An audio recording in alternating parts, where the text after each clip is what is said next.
You are listening to the Red Leaf Retrocast, gaming, anime, and wrestling. Your best location to learn, remember, and relive the past to the present. We watch old and seasonal anime, play old and new video games, and watch all the wrestling we can. You are listening to the Wrestling Cast episode, and I hope you enjoy.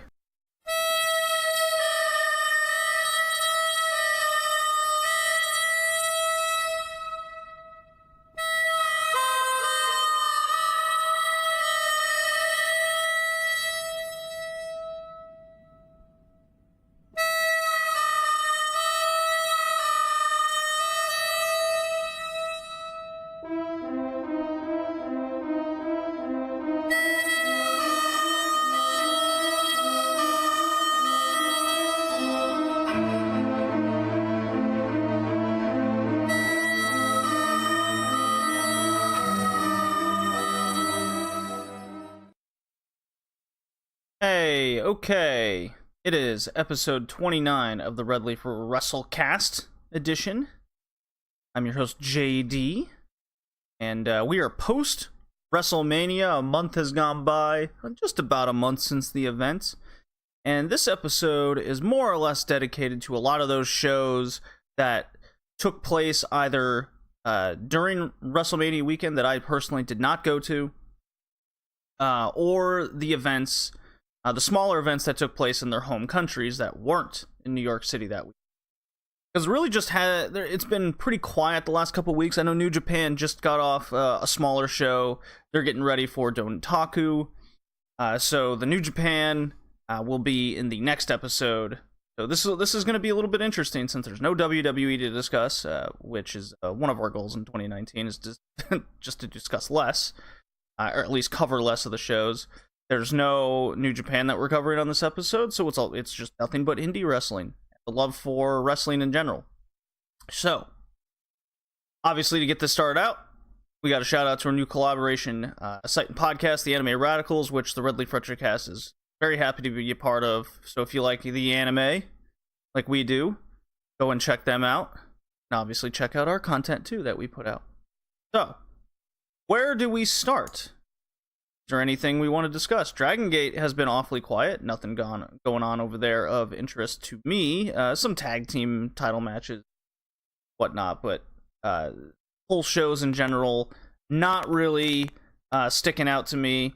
Sendai has been quiet. They had a show recently that came out finally. So excited to watch that in time, but the Japanese women's promotion that did have a few events was Ice Ribbon, kind of my promotion I discovered last year with lots of good singles wrestlers out there. So we're going to discuss Ice Ribbon 949 and Ice Ribbon 951. 949 took place in Chiba, and they had two matches of note that I want to discuss, and that's Tsukasa Fujimoto defeats seemingly a new person I'm not too familiar with, named Giulia, but it's spelled Giulia. I'm pretty sure it's not pronounced Giulia, and it's just a different way to spell Giulia.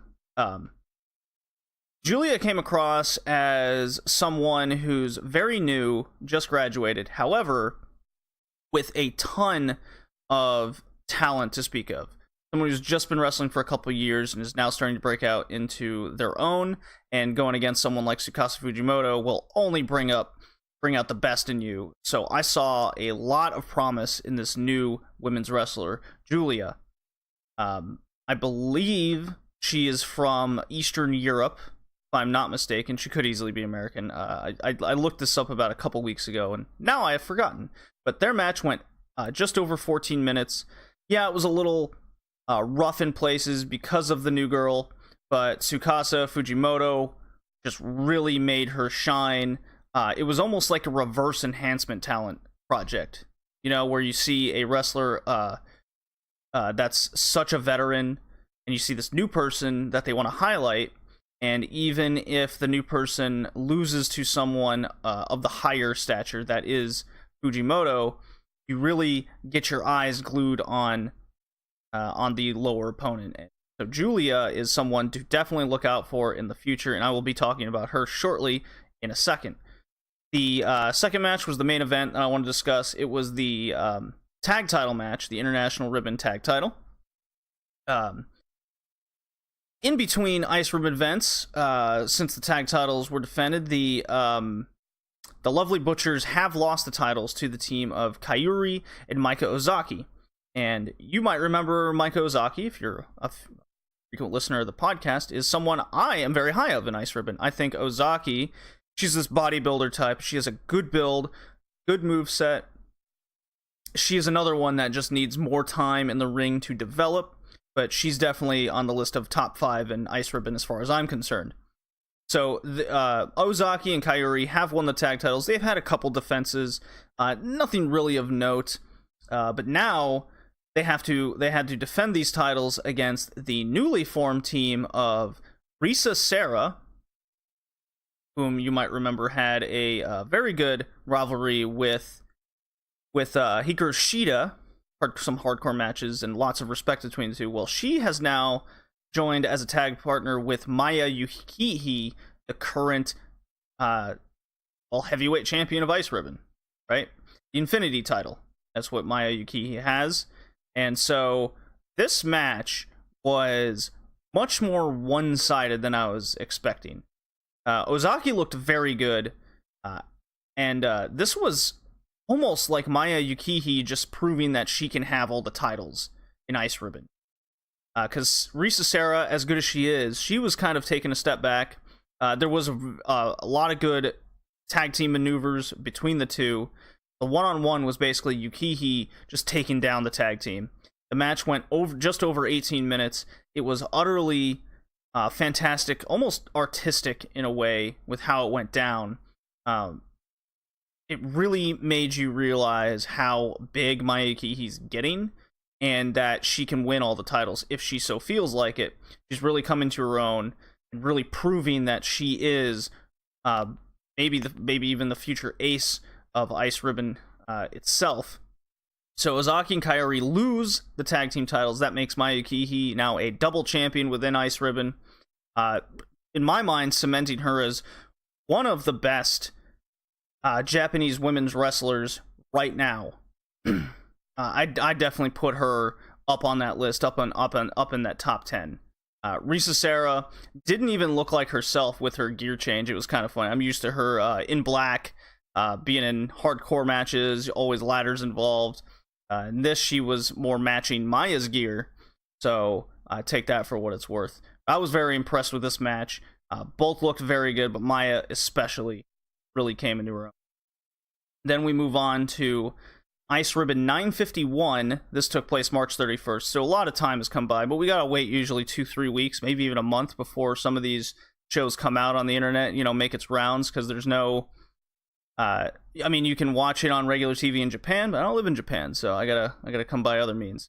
So, a lot more happened on this show. This one was very good. This was kind of not an anniversary show, so to say, but it was definitely a bigger one.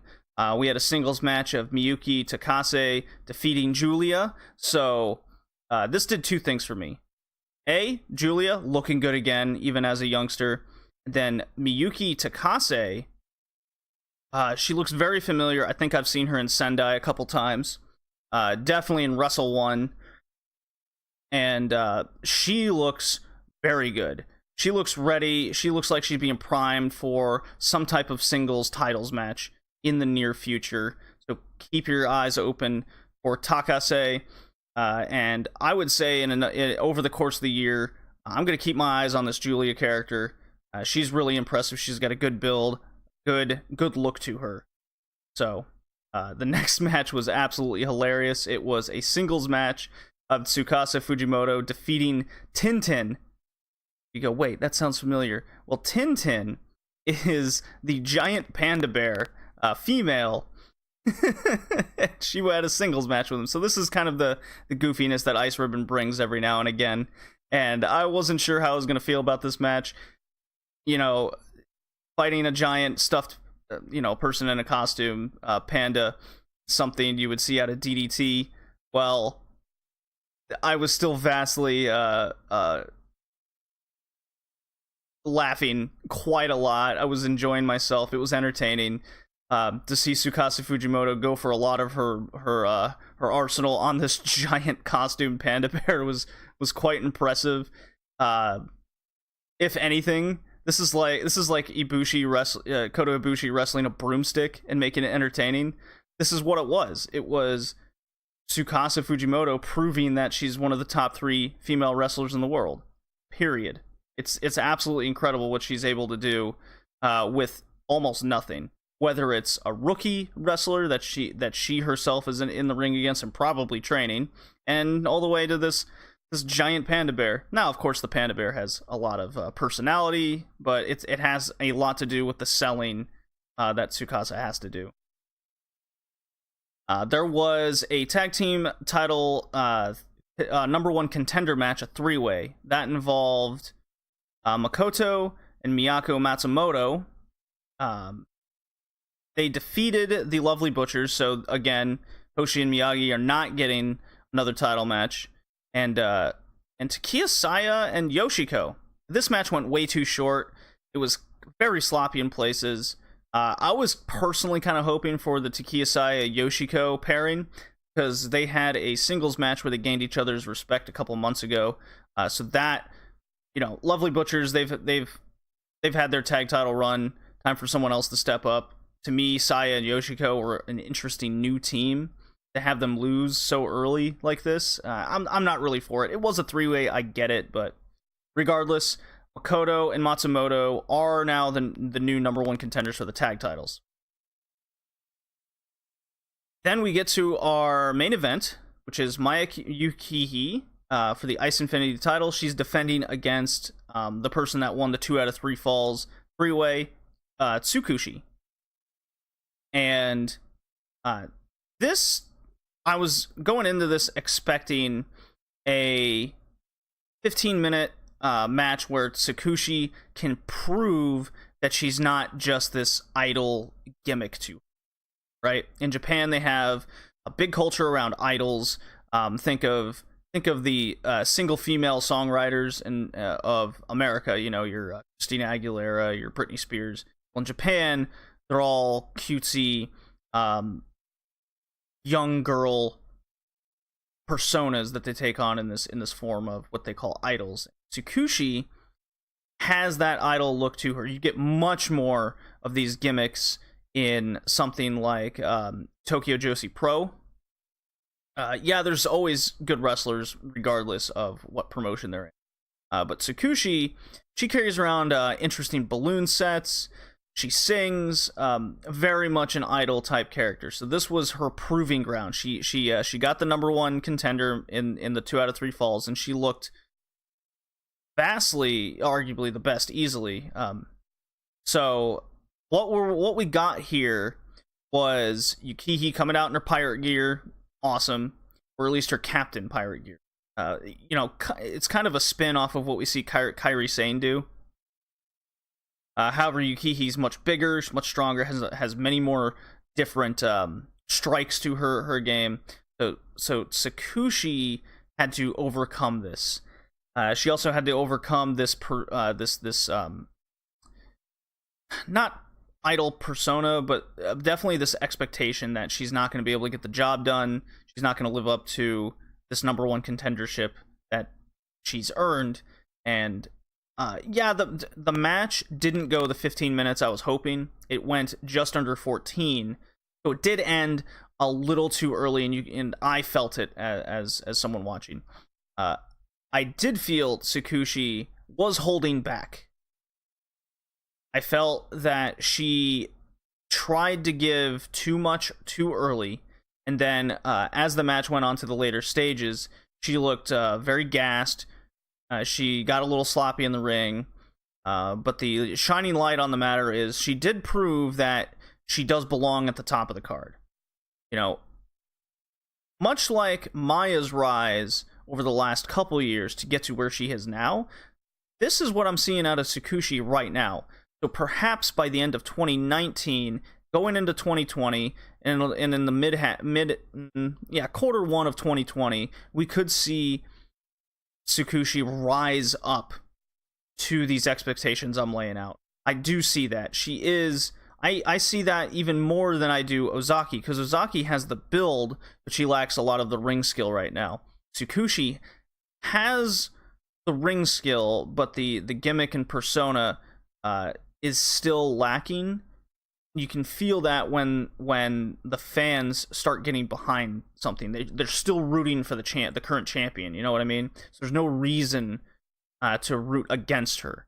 You need that reason to root against her. That's the Ice Ribbon vibe. When Tsukasa Fujimoto had the title and Maya was gunning for her, it wasn't until the later half of 2019, after a full year and a half of Maya kind of rising to that moment, she had lost title opportunity in August last year.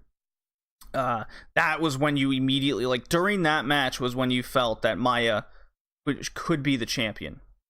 And it was one of the best matches last year. So maybe by the end of this year, Tsukushi will get another title opportunity and we'll get that same feeling. It's just not right now. So Maya remains the champion. She beats her in 13 minutes 46 seconds. Beautiful Swanton Bomb, as she does. I love her version of it. Even saw her jumping vault knee that I love seeing. Maya looks very strong. She looks like she's gonna hold this title for quite some time now, which is good. That's what Ice Ribbon built her up to be, is this champion, this persona. So with that being said, I would definitely recommend going out of your way to see 951 if you have time to kind of see where a lot of these people are within the promotion. Plus, you get to see Tsukasa Fujimoto fight a giant panda bear. All right, let me get my drops up, and we can get into the wrestler spotlight right now. There is the best there was, and the best there ever will be. Yes, best there ever will be.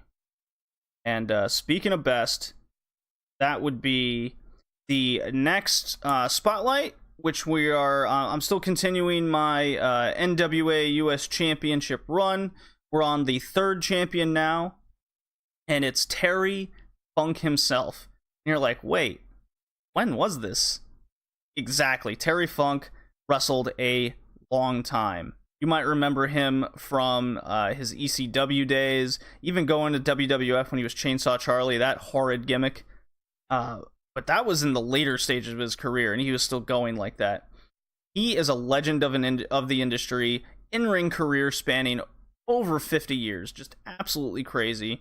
He never had a huge body-taking style, but the hardcore style does lend to some interesting developments in your body over the, you know what I mean?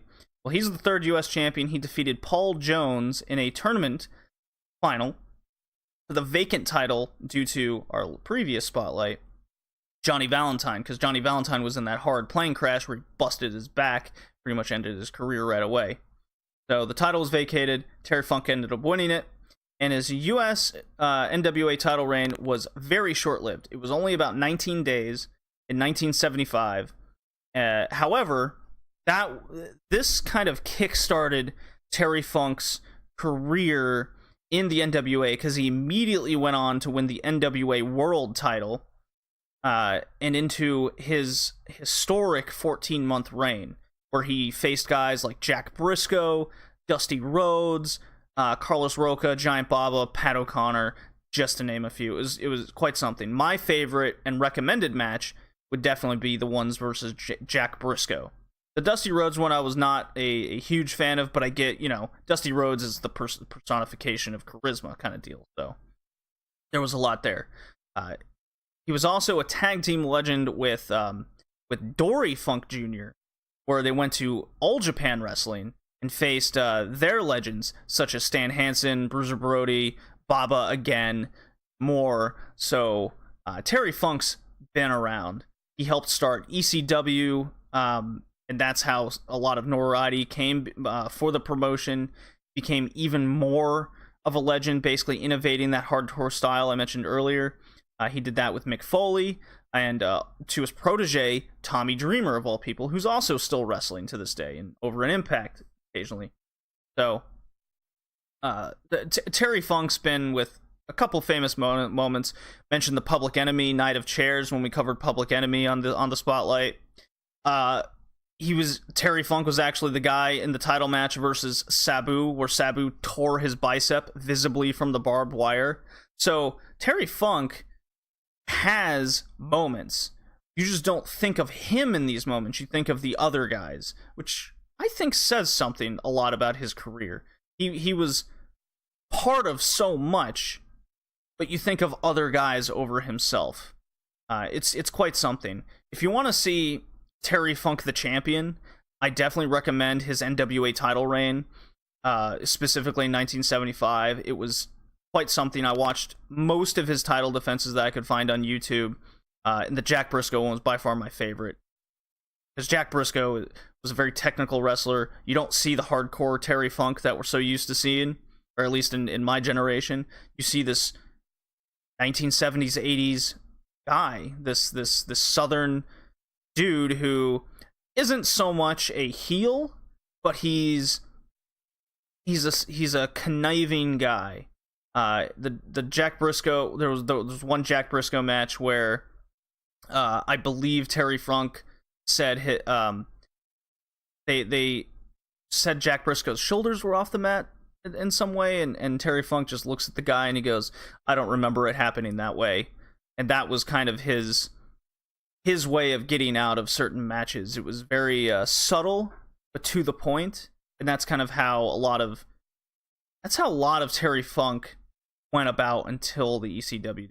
It was quite a journey going back and watching him in the 70s and 80s, just coming from that whole family. And I also recommend watching the tag matches against specifically Bruiser Brody, because Brody was a fucking rock star in Japan, just crazy. And the Funks were actually the heel team, so to see the Funks being this crazy heel team in Japan while they became faces in the United States, very night and day, different cultures, different guys going over situations. I really enjoyed Terry Funk. This isn't like me going to the Spotlight where we did Big Van Vader, but Terry Funk, in hindsight now, I think deserves to be on some sort of top list. He had the longevity of his career. You know, there's certain guys where when they wrestle so long, that's when you appreciate them more and more. You know, guys like Ric Flair, Jushin Thunder Liger. Those guys, when they wrestle so long, you can't help but put them on a higher pedestal than so many other guys, even if their styles were much more simplistic and they weren't as big a draws as other guys. So Terry Funk, third NWA US champion. There he is.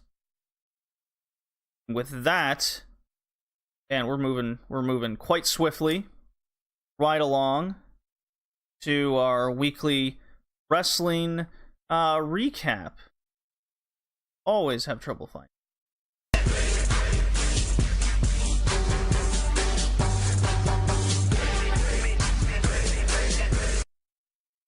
Yes, MLW has come and gone. We had Battle Riot during WrestleMania weekend, and we're also covering episode 53 of MLW. As always, you can find MLW's weekly shows available for free on their YouTube channel. Just type in Major League Wrestling. So Battle Riot, I was very much looking forward to Battle Riot, and for the most part, it was a very enjoyable show. What MLW's doing right now works. There's always just certain nitpick things that don't get you totally hyped because of certain bookings. You know, the Tom Lawler low-key cage match where they were on the outside of the cage for seemingly forever. You know, those things take you out of it. Right? So let's just begin with the opener, which was Teddy Hart defending the middleweight title against Ace Austin. More or less an up-and-comer to keep an eye on. Ace Austin made his debut in Impact not too long ago. He's been in MLW for a little while. He's got that what's the X-Men character's name? Gambit. He's essentially Gambit, but a wrestler. Got that whole gimmick going on. It's exactly what you expect. It's an under 7-minute Teddy Hart match where all these nonsense flips happen for the sake of doing moves. Ace Austin still looked pretty good, but at the end of the day, Teddy Hart wins. And then we get to see a singles match with Minoru Tanaka facing Myron Reed, who's really come into his own in MLW. The more I see of Myron Reed, the more I like him, and the more with Rich Swann specifically really gets those two over together. I think singles-wise, they're not as good as they are tag-wise.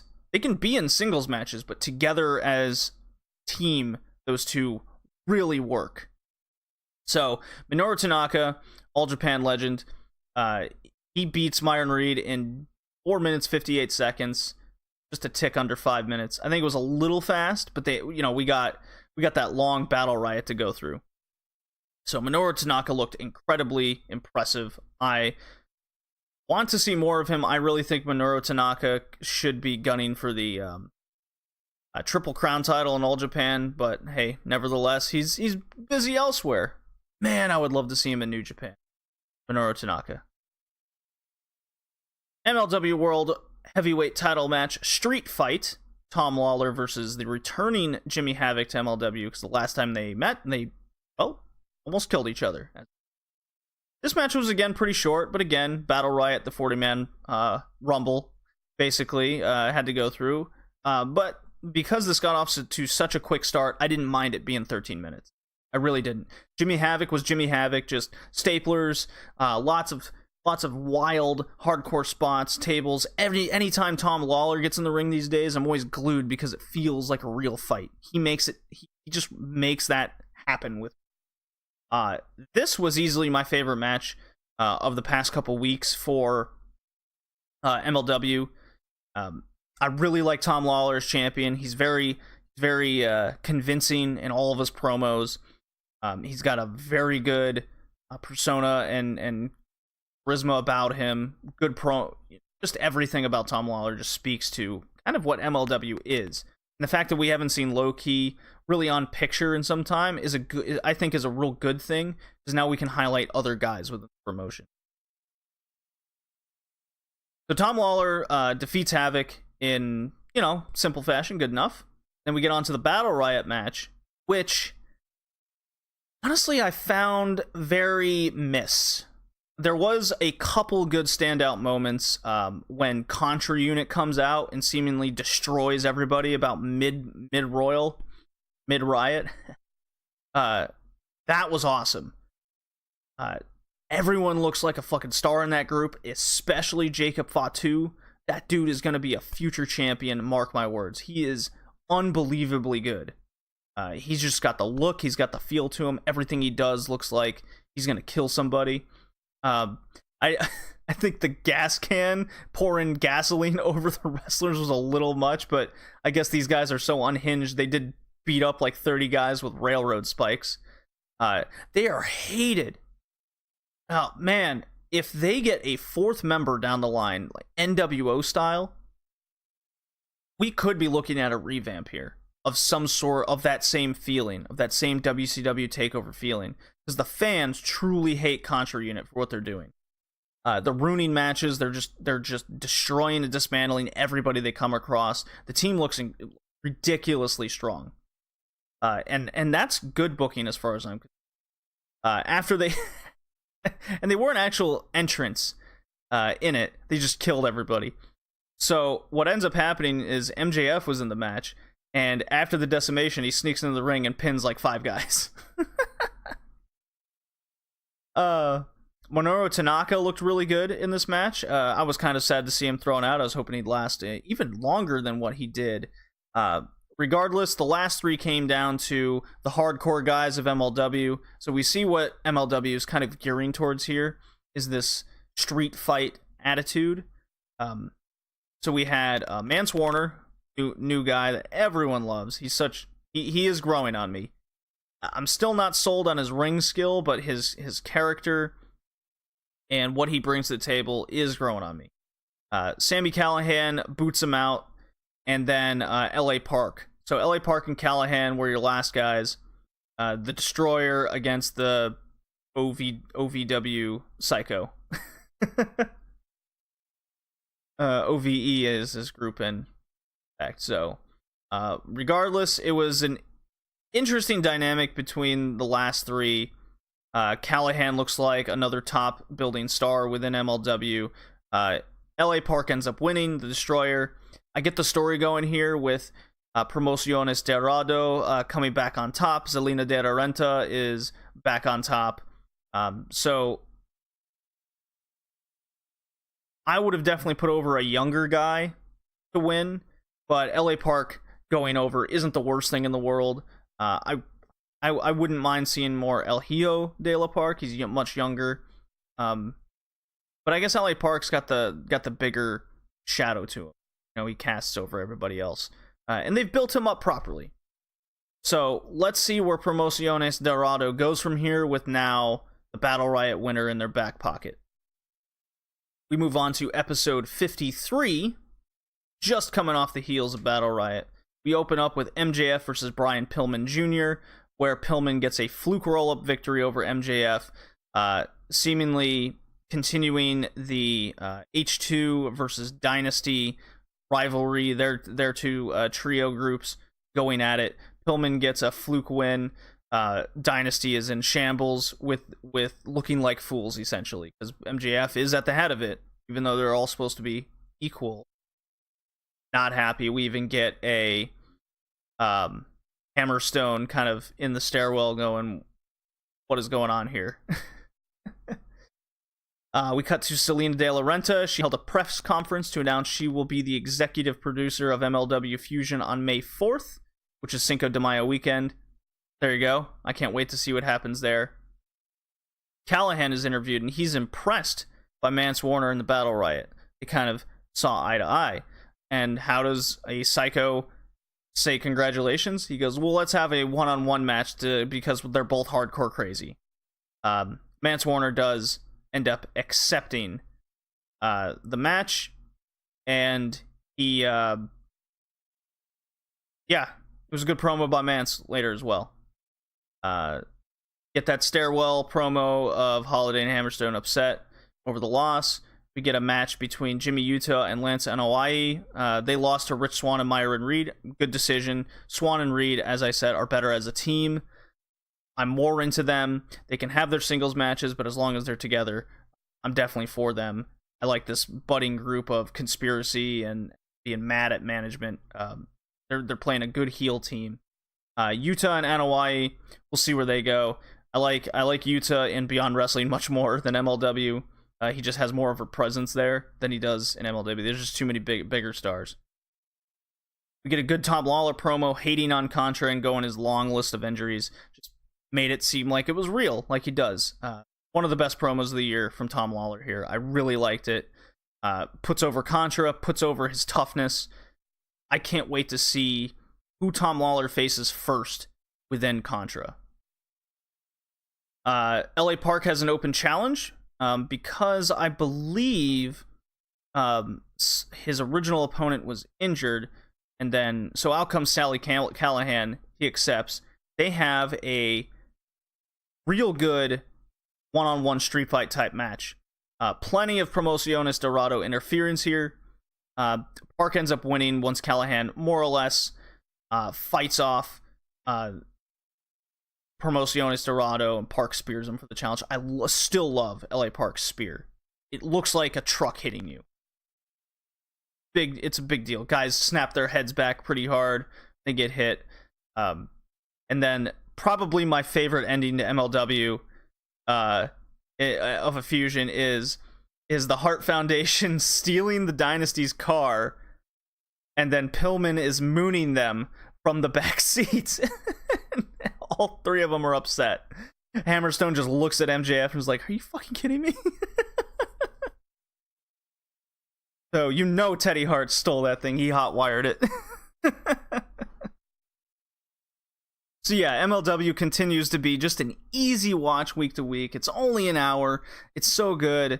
You can just put it on like your phone during your lunch break or something. Just take it in. It's very good. It's it's definitely more hardcore style street fight than your typical wrestling promotions just being straight up matches. So this is a fresh see, you know what I mean. Then let's move on to something that's near and dear to my heart, something local. And that's Uncharted territory from Beyond Wrestling. They recently, just a few weeks ago, launched on Independent Wrestling TV, a weekly show. Each show is about 2 hours. And it all takes place in New England, specifically Worcester, Massachusetts, not too far away from where I live. And I've gotten to go to a couple of these shows. So if you remember from episode 28, I was there live. Episode 2 and 3, I was not there live. Or the next one. Get to. So, episode 2, coming off the heels of Mania, we get Aussie Open defeating Sod Kampf, which is Dominic Guarini and Kevin Koo. Fun match. Aussie Open looks good.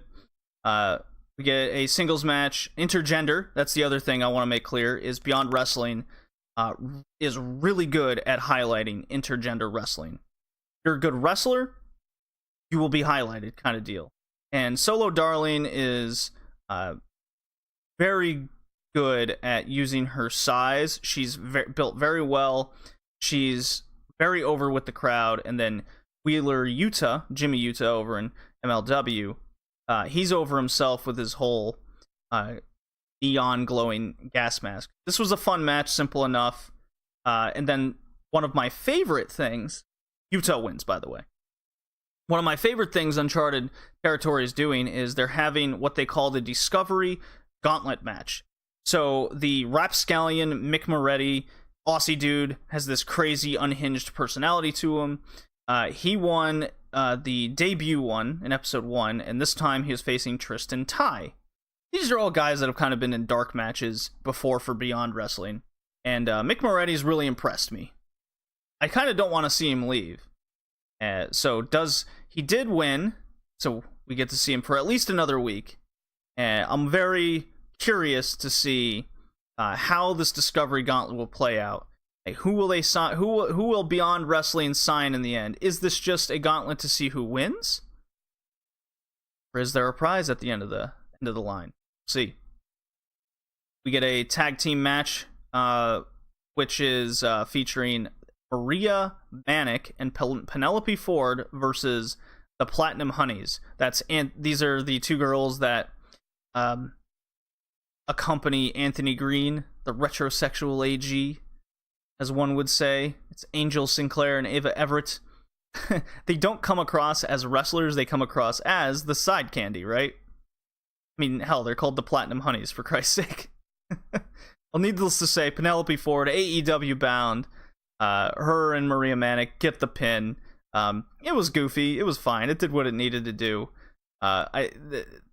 This was immediately followed by Anthony Green facing off against Gangrel, his Retribution, where he faces the retrosexual here will face a legend in all of his appearances. So this time he's against Gangrel, and I don't know what it is, but Anthony Green's whole gimmick is he always loses, especially to all these legends. I mean, I saw him live lose against the old WWE women's champion Victoria. So Gangrel looked okay. He's still got something left in the tank. He hits his key moves. He doesn't do much more than that. He's very slow on the upkeep, turning around, getting off the knee. So it's a lot of Green doing the work and getting the guy over, getting the legend over. This makes the legends look real good. It really wants you to get behind Anthony Green, because when you see this guy lose all the time, you're like, God, he's got to win someday, right? Then we get to our main event. It's the great...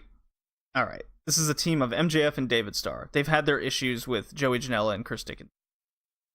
Okay? That's been budding since episode 1, where David Starr interfered in the Team Pazuzu, LAX, and Dickinson match. I was there. It was Dickinson Star rivalry continues and continues. Well, David Starr and MJF have formed themselves a little tag team, and they call themselves Gabes. Great American-born entertaining Semites. That has to be a David Starr concoction. Only he would come up with something ridiculous like that. Meanwhile, Dickinson and Janela, they're the tag team known as Slither, accompanied by Penelope Ford.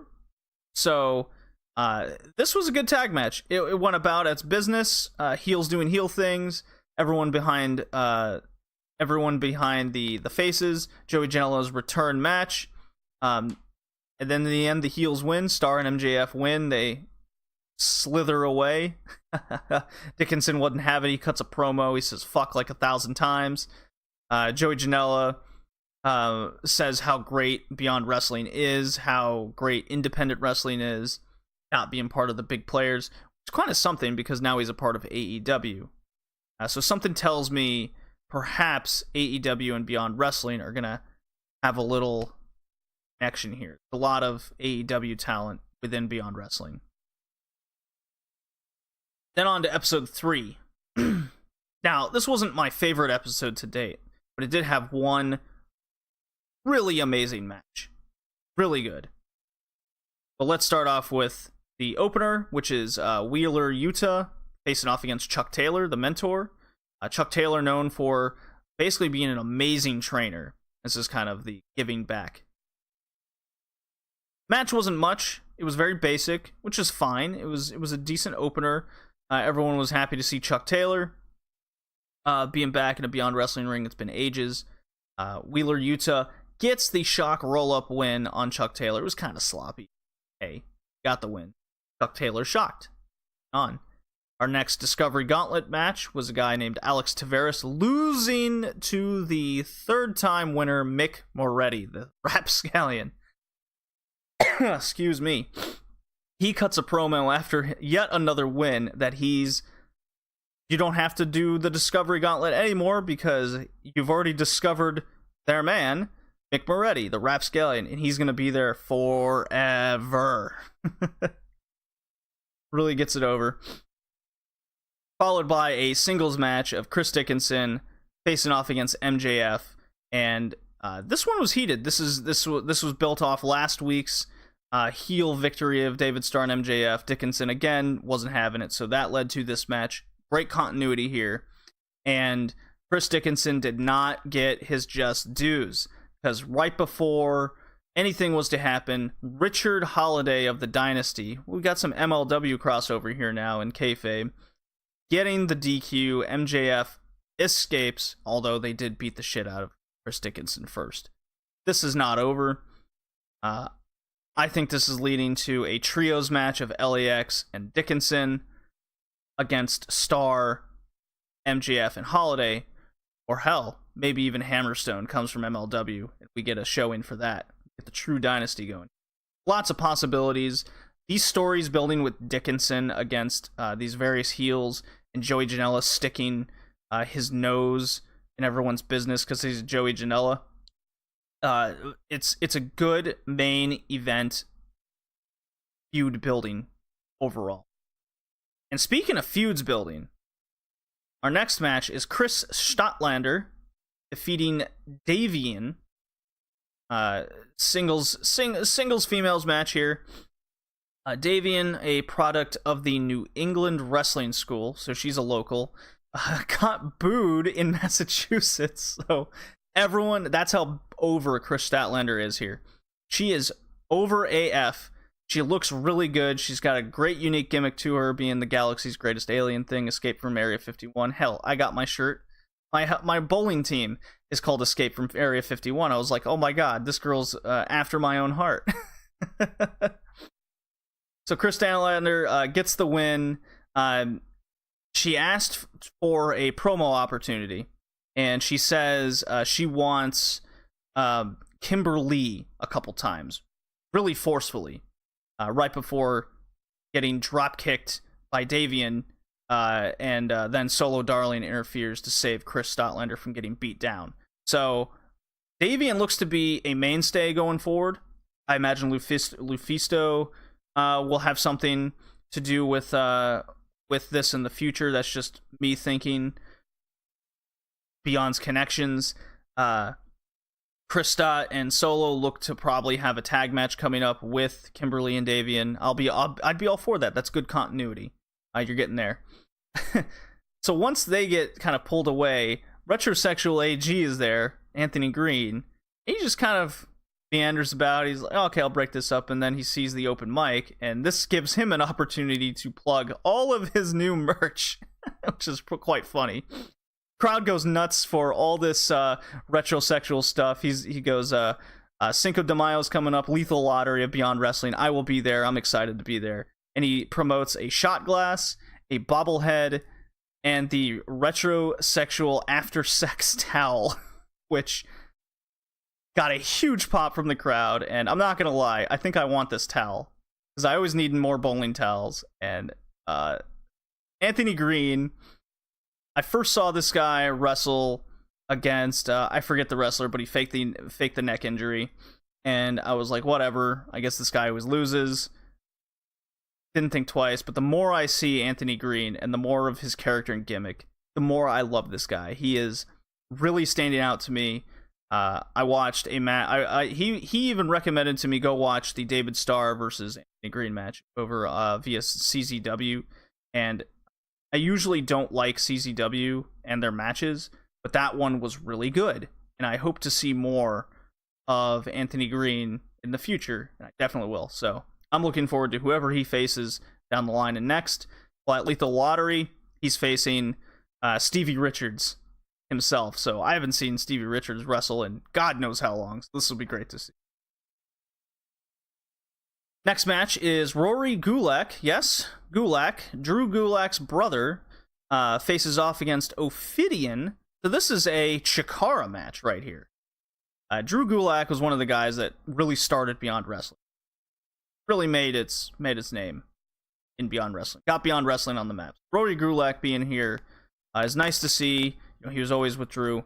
And Ophidian just has that character. You know, he is a independent wrestling US legend kind of deal. If you were into independent wrestlings throughout the early, mid to late 2000s, like that whole era, right? That wasn't Ring of Honor, right? All the other guys that just had to get by.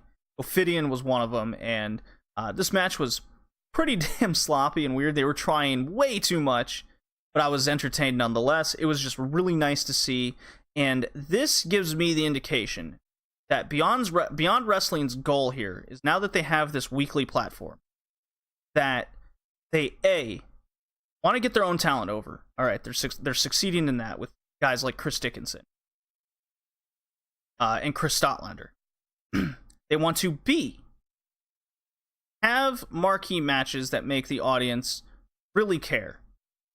That's something like getting LAX, David Starr, and MJF. Guys like that. Joey Janela. Yeah, they've been part of Beyond a long time, but they're the main guys, right? And then having your bigger names, like your Chuck Taylor kind of deal, come in and make an appearance. Get you interested. And then highlight the guys that have been on the independent wrestling scene for so long and don't get the recognition they, really bring the public's eyes to these guys. Ophidian comes to mind. Rory Gulak, the Amazing Red, who I believe just retired. Those guys, the Chikara mainstays, the AAW guys that you don't get to hear about or see too often. So I'm really for this formula that's developing here. It really gets me interested in what Beyond Wrestling is going to do with this Uncharted territory. And the Electric Haze where they're at is filling up every show so far. And it's a great environment. I mean, hell, 2 beers for $4, you can't pass that up. So we move on to Rory Gulak defeats Ophidian via cheeky little pin. So we move on to the Independent Wrestling TV title match. Orange Cassidy is our champion, up against AEW signed Kylie Ray, Smiley Kylie. He's happy to be here. And this was adorable. It was, Orange Cassidy, well, alright, let me start over. Kylie Ray's entrance music is the Pokemon theme song. She has a Pikachu top. The crowd loves her. She loves to be anywhere in a wrestling ring, and she looks great. And then Orange Cassidy comes out with the title in a backpack, a school backpack. He takes it out, gets the mic, looks at Kylie. Hey, want this? Or want to? Kylie Ray has a heart attack of excitement. Yes, let's do it. Yes, please. Thank you. And they have a match. It goes for, I don't know, 15 plus minutes, 15, 20 minutes of lots of antics. Because if there's one thing Orange Cassidy is good at, is his antics. Keeping his hands in his pockets, wrestling with his sunglasses on, thumbs up to a wrestler doing good in the match. Those kind of... Kylie Ray was right there with him, answering back, thumbs up, doing the smile, doing her pose. When Orange Cassidy gets on the ground, he's doing his roll routine. And then they start getting serious, and what really put this over was things like Orange Cassidy giving a thumbs up with his other hand because one's in his pocket, and then Kylie Ray does a code breaker to the thumb. They even have a thumb wrestling match at one point in which it's sold as a submission move, and the crowd goes crazy for it. I really wish I was there for this main event. It was so good. It was so entertaining, and then it gets serious. It just really put them over. They do this real wild Eddie Guerrero, Dean Malenko back and forth pin combinations. Eddie and Ray did it a lot. The cruiserweights of WCW really put that sequence over until finally Orange Cassidy gets the mousetrap roll up pin on Kylie, and that's how the match ends. Great stuff. Highly recommend this match. It's probably one of the best out of the 3 episodes of Uncharted Territory so far. Go out of your way to watch this. And in fact, I recommend on May 1st, if you're listening before or after, go to Independent Wrestling TV, use the promo code, I believe it's Uncharted, and you can get a 20-day free trial to go check out Uncharted Territory, Independent Wrestling TV from Beyond Wrestling. There you go. Good stuff. I look forward to watching more. So, hey, I'm not watching Impact week to week anymore. I will be watching the Rebellion show, but I've replaced that with Beyond Wrestling, Uncharted Territory. There's only so much time in the day where I can watch all these things. I'm still getting behind. But regardless, I got more wrestling to talk about. Whew. Take a break here and drink some water.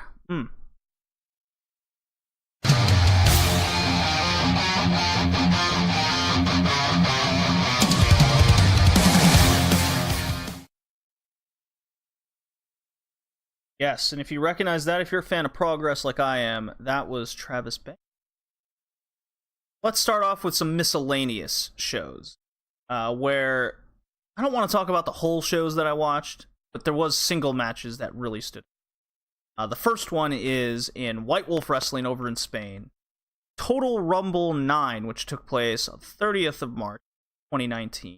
It was our boy, my man, A-Kid, versus William the Aerial Assassin Ospreay. If you remember last year on this cast, over in White Wolf Wrestling, A-Kid had a 5-star match against Zack Sabre Jr. Yes, 5 stars. And now we have the opposite of Sabre, but still fellow countryman, William Ospreay here. Will we get another 5-star match? Well, damn close to it. It was incredible. A-Kid being so over, William Ospreay being Will Ospreay. Nuts. I love watching A-Kid. I have read a rumor that A-Kid showed up at an NXT UK taping with his fellow White Wolf guy, Carlos Ramos. And I really hope that's not true, and yet true at the same time. Because anything that can help get these two guys more exposure, I think is better, is for the best.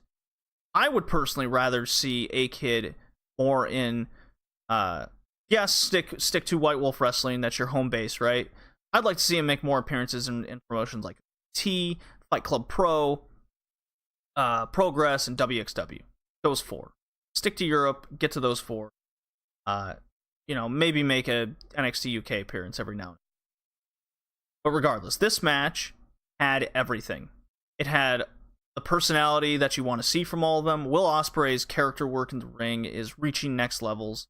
He's becoming, if not already, a top 3 to 5 wrestler in the world. Period. Anyone who says Will Ospreay is nothing but flips hasn't watched a Will Ospreay match. This is a great example of a kid being that up-and-coming guy. Yeah, he had the 5-star match last year. He's come leaps and bounds. He's the star in Spain. He's the star wrestler of Spain. There's no doubt in my mind. A kid is that guy. They had just fantastic back and forths. The grasp of the basic technical work that A-Kid has is quite something to just see. He has a little bit more build to put on his body, because he's really tiny, even next to guys. Like, he looked the same next to Zack Sabre Jr., but Sabre is taller than him. Kind of makes up. Regardless, this match went about 20 minutes, and I couldn't take my eyes off. It's a high recommend from me. You can go to White Wolf Wrestling on YouTube and see this match for free, in fact. So, go out of your way and do it. Well worth it. I really enjoyed what Ospreay does on the independent scene to either put guys over or draw a crowd. This is no exception. And the next singles match I want to talk about is from Bloodsport. So originally I wasn't going to watch Bloodsport this year, because unlike last year where there was guys like Matt Riddle there, ex-MMA guys. Yeah, this Bloodsport did have a lot of that, but there was more guys like Davey Boy Smith and etc. But this was Josh Barnett's Bloodsport, and the main event was Barnett against Minoru Suzuki, which went to a time limit draw at 25 minutes, and they went 20 minutes, went the extra 5, still went. Hard hitting. It's about what you would expect out of a Minoru Suzuki match, but because this is Bloodsport, it felt even more real than usual. It really gets it over. The crowd loved it. Bloodsport itself was a good show this year. I did enjoy a lot of it. But if you're looking for standout matches, to me, this was the one takeaway. Much like Total Rumble 9 and White Wolf Wrestling. Yeah, the show was good. It was very enjoyable. But the main event is the takeaway. And to me, if your main event hits home, I think you had a successful show. Absolutely. So, go check out Bloodsport.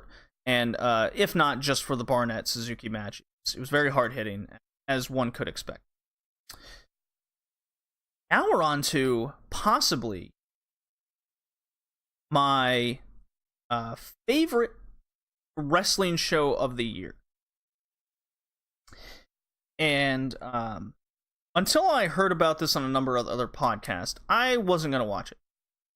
And that's Wrestlecon, the Mark Hitchcock Memorial Super Show. This card was stacked. I ended up getting it on my tablet, and I watched it on the plane going to California. No, coming back from California. And this whole card was incredible. Everything was different from each other, and every match really got the time it deserved. We got a singles match that went about 12 minutes between Dragon Lee and Barbaro Cavanario, which was so good. Both guys had money thrown at them in the ring. It's exactly what you would expect, just batshit crazy luchador stuff, and good God, Dragon Lee can move. But I really like Cavanario. He just knows how to work a crowd. He's got that just wild man persona that works. Followed by not as good a match, but I liked it more because I'm a Zack Sabre guy. And it's Zack Sabre Jr. against Shane Strickland. 16 minutes. So, I'm fervently on record by saying I do not like Shane Strickland. few years ago, he pulled some shit in Europe on the independent scene. He was basically ousted for quite some time, especially WXW, where they had to strip the tag title from him with David Starr. It became a big issue. So Shane Strickland's been on kind of my shit list for a while. And it's just recently that I'm kind of getting over. You know, he had his Summer of Lucha Underground. I'm like, okay, yeah, I really like him as a wrestler, the person. Take away, he had his good moments in Evolve. He's got a brand personality and charisma to him. So let's separate the man from the artist here situation. And so this, once I have accepted that, maybe he's a changed man. I haven't heard any Strickland-esque things of the past coming into the present in a long time. So I think enough time has passed where I need to get by this. And so this Sabre versus Strickland match was amazing, seeing the technical ability of Shane Strickland. And that's just something about Zack Sabre Jr. as well, where in his unique matches, he can manipulate guys to going in and out of moves the way he sees fit, and it really enhances everybody in the ring and what this match is. People say Zack Sabre Jr. is an acquired taste. I think at this point, in 2019, I disagree with that statement. I think Zack Sabre Jr. is not an acquired taste. He is a technical wrestler, through and through, and just because he's not high-flying, doesn't mean it's an acquired taste at all. Because Okada's not high-flying, yet everyone loves him. Okada is very technical as well. He's just not mat technical, like Sabre focuses. The other part where I think people misunderstand flavor is Sabre's look. They don't like how skinny he is. They don't like how different looking he is. They want a jacked up dude. They want someone that can pop off your screen. And I can't agree with that being acquired taste. It's just you don't like the look of him. You don't like the way he presents himself. He's a very good wrestler. The talent always looks top-notch, whomever he faces, because of the style. So, needless to say, Zack Sabre Jr. beats Strickland in 16 minutes, 40 seconds. I adored this match. I think I'm getting over the Shane Strickland thing. I really do. Afterwards, we have a trios match of SoCal Uncensored facing off against the Best Friends, Chuck Taylor and Trent Beretta, with partner Orange Cassidy. And this match, yes, it was long. It was just over 18 minutes. But holy crap, was it a spectacle. The whole purpose of this match was to make you crack up laughing. And Orange Cassidy with the Best Friends it's a freshly squeezed combo of sweetness. My favorite moment, comedic moment, was whenever members of, whether it was the Best Friends or SoCal Uncensored, putting on Orange Cassidy's sunglasses, they became immediate shit-face heels and getting scared of putting on the glasses like they have hypnotic powers. Let's see if I can remember this correctly. At one point, Christopher Daniels gets the sunglasses, puts on him, and then he immediately kicks, I believe it was Chuck Taylor, in the balls. And then they're knocked off, and he just goes, "What happened?" Super funny. SoCal Uncensored ends up getting the win. If you want a comedic match, definitely go out of your way to watch this one. It's recommended. And then, yes, Will Ospreay is back yet again. And he defeats Bandito in a 17-minute match, and it's one of the best matches of the year, a match of the year candidate.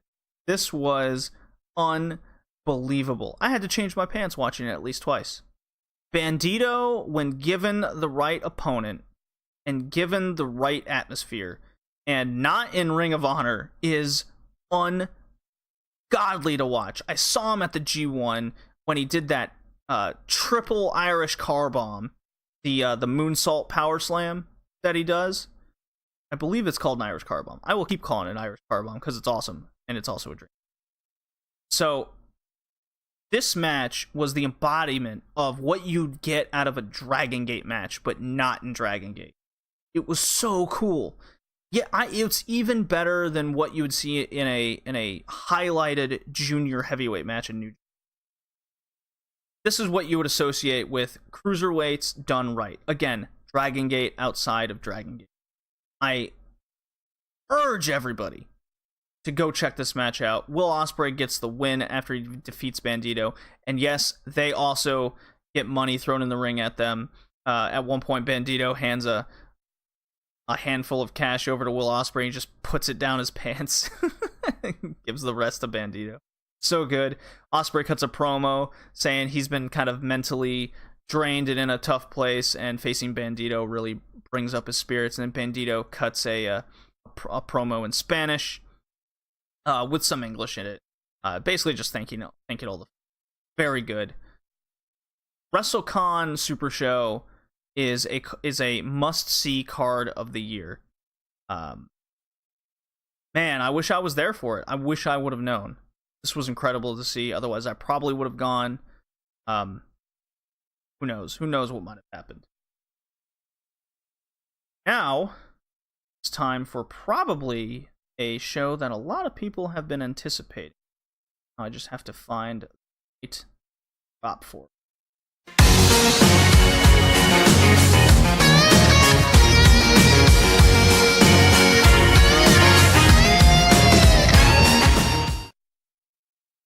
Yes, that was Mustache Mountain.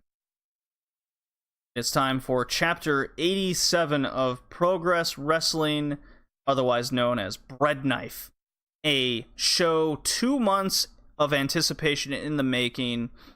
We get just a stacked card. It is easily the best Progress show of the year, probably until day 2 or 3 of Super Strong Style 16, which is taking place in a week. That 3-day event. Well, we get just top to bottom, very entertaining. We get a qualifying match for Strong Style 16. David Starr defeats a very better looking Connor Mills. Saw Connor Mills last year. He was very skinny, very small, very green.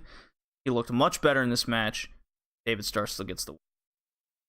We have a Progress Women's title 4-way qualifying match. Nina Samuels against Casey Owens. Now, Casey Owens previously pinned Nina Samuels in her debut, so Nina Samuels was putting up her qualifying her spot up against the person that beat her.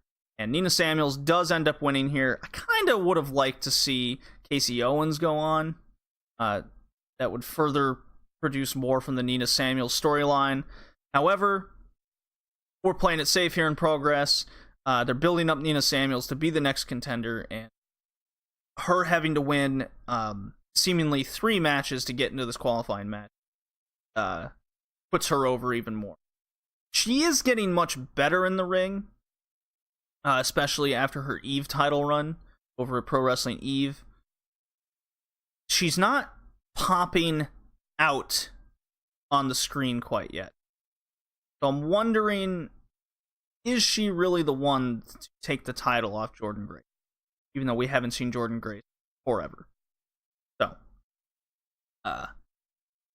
we have our 3rd tag team meeting between CCK and LAX, the Latin American Exchange, versus Calamari Catch Kings of Chris Brooks and Jonathan Gresham.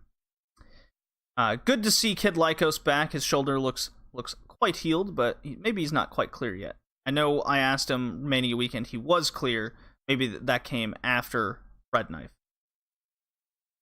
This had a lot of antics at first. What you'd expect from LAX, kind of, with Ortiz on the apron yelling random stuff, the Funky Monkey doing his thing. And then as it went on, we saw a lot of leg work, saw a lot of knee work. PCK, Ortiz and Santana jumping around doing the LAX thing. And the end of this was utterly brilliant. I love this. So they worked the knee. Ortiz gets taken... No. Santana gets taken out of the match. Gresham puts Ortiz in a figure 4. And as Ortiz is going for the rope, Gresham rolls him off the apron out of the ring, maintaining the figure four, and then drags him with the figure four into the audience. Because now you don't have to break the hold, you're just outside. So the ref starts counting. Gresham gets back in the ring, starts over, counts again. Ortiz can't beat the count. Knee is too damaged. I love bookings like this. The crowd seemed a bit out of it because, well, LAX didn't win, the heel team won. I get it. But man, when I was watching this, I just go, this is amazing. It's unique booking. It worked. It works within the storyline. And then afterwards, Ortiz and Santana were mad that it ended via countout, and they don't want to end it that way. That can't be the trilogy. So we'll get a fourth one. Good stuff. It continues. I'm all for more with this. CCK gets the win. Love it. Singles match, we get TK Cooper with Niwa, South Pacific Power Trip. They defeat Angelico. Not much to say there. Poor Angelico, he's half man and half not amazing. See him losing quite a lot, quite often. We get our last Strong Style 16 qualifying match, because I believe the bracket was out. And it's Lucky Kid versus French veteran and German indie wrestling veteran Tristan Archer. I could be wrong, but I think he's the Wrestling Cult champion, Tristan Archer. So I was very curious going into this match how it was going to be booked, how it was going to look, of Lucky Kid coming off, well, the 16 karat win. How Tristan Archer is going to look, because Tristan Archer looks really good. He's a veteran of the industry. He's got a good build to him. He's French, so immediately everyone outside of France is going to hate him. Especially in England. And then there's Lucky Kid, he's Lucky Kid. He gets over with the crowd, except in Defiant Wrestling. Just don't understand him. Because WXW and Progress have their little partnership. The Progress crowd is more familiar with Lucky Kid. This match was highly entertaining. You can tell these guys have worked together, whether it's in the German Wrestling Federation, Wrestling Cult. I hope this isn't the last time we see Tristan Archer in Progress. I hope I see him more in WXW. I think a lot of the French veteran wrestlers are going to start cropping up with seemingly all these guys in NXT UK now. You know, companies like Progress and WXW have to play it safe, and having a guy like Tristan Archer join the roster, I think, is a very strong move. And these two had great back and forth. Both looked amazing. Lucky Kid also playing the underdog role as he does. Archer played up the heel persona quite well, and Lucky Kid ends up getting the win. He's in Strong Style 16. So there you go, boys. Lucky Kid is in Super Strong Style 16.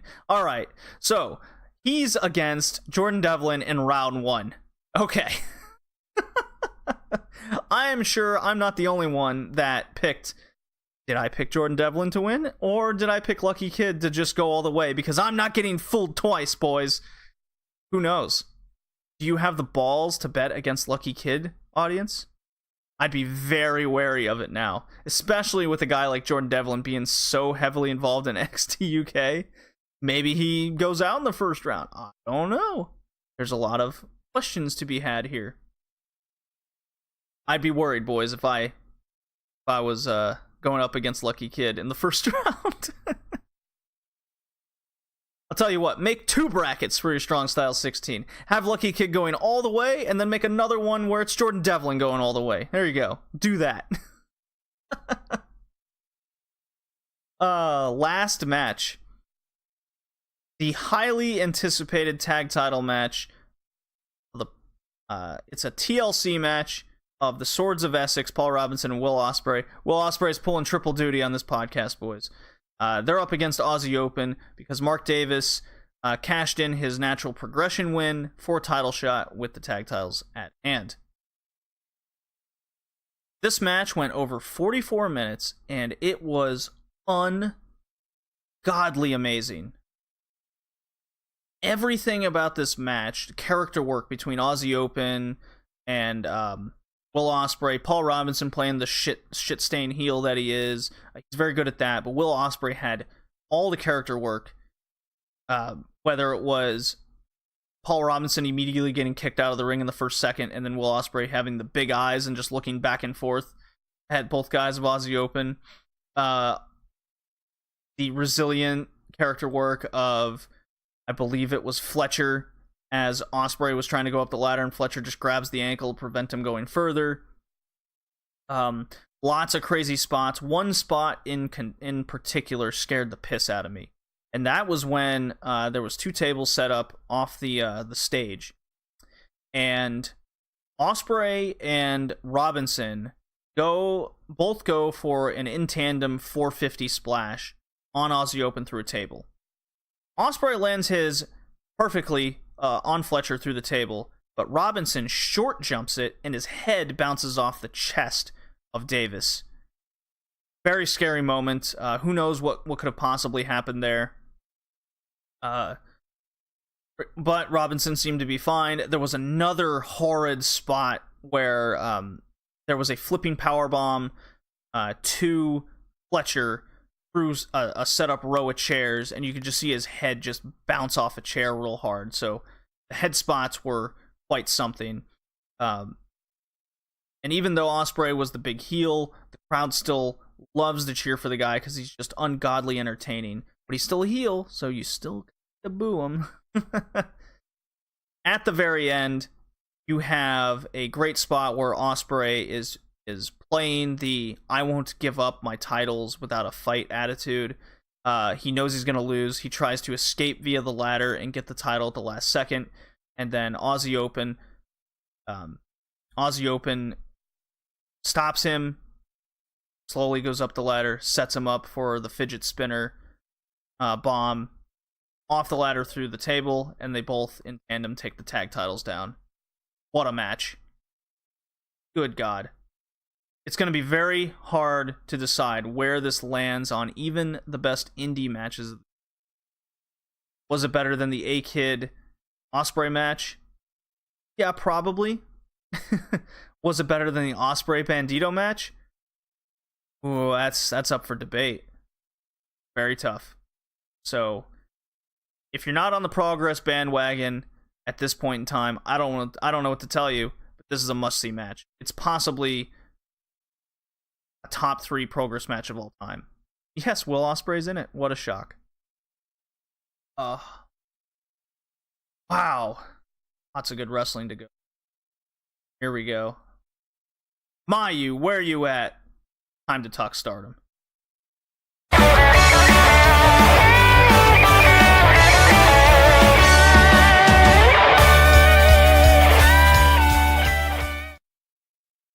All right.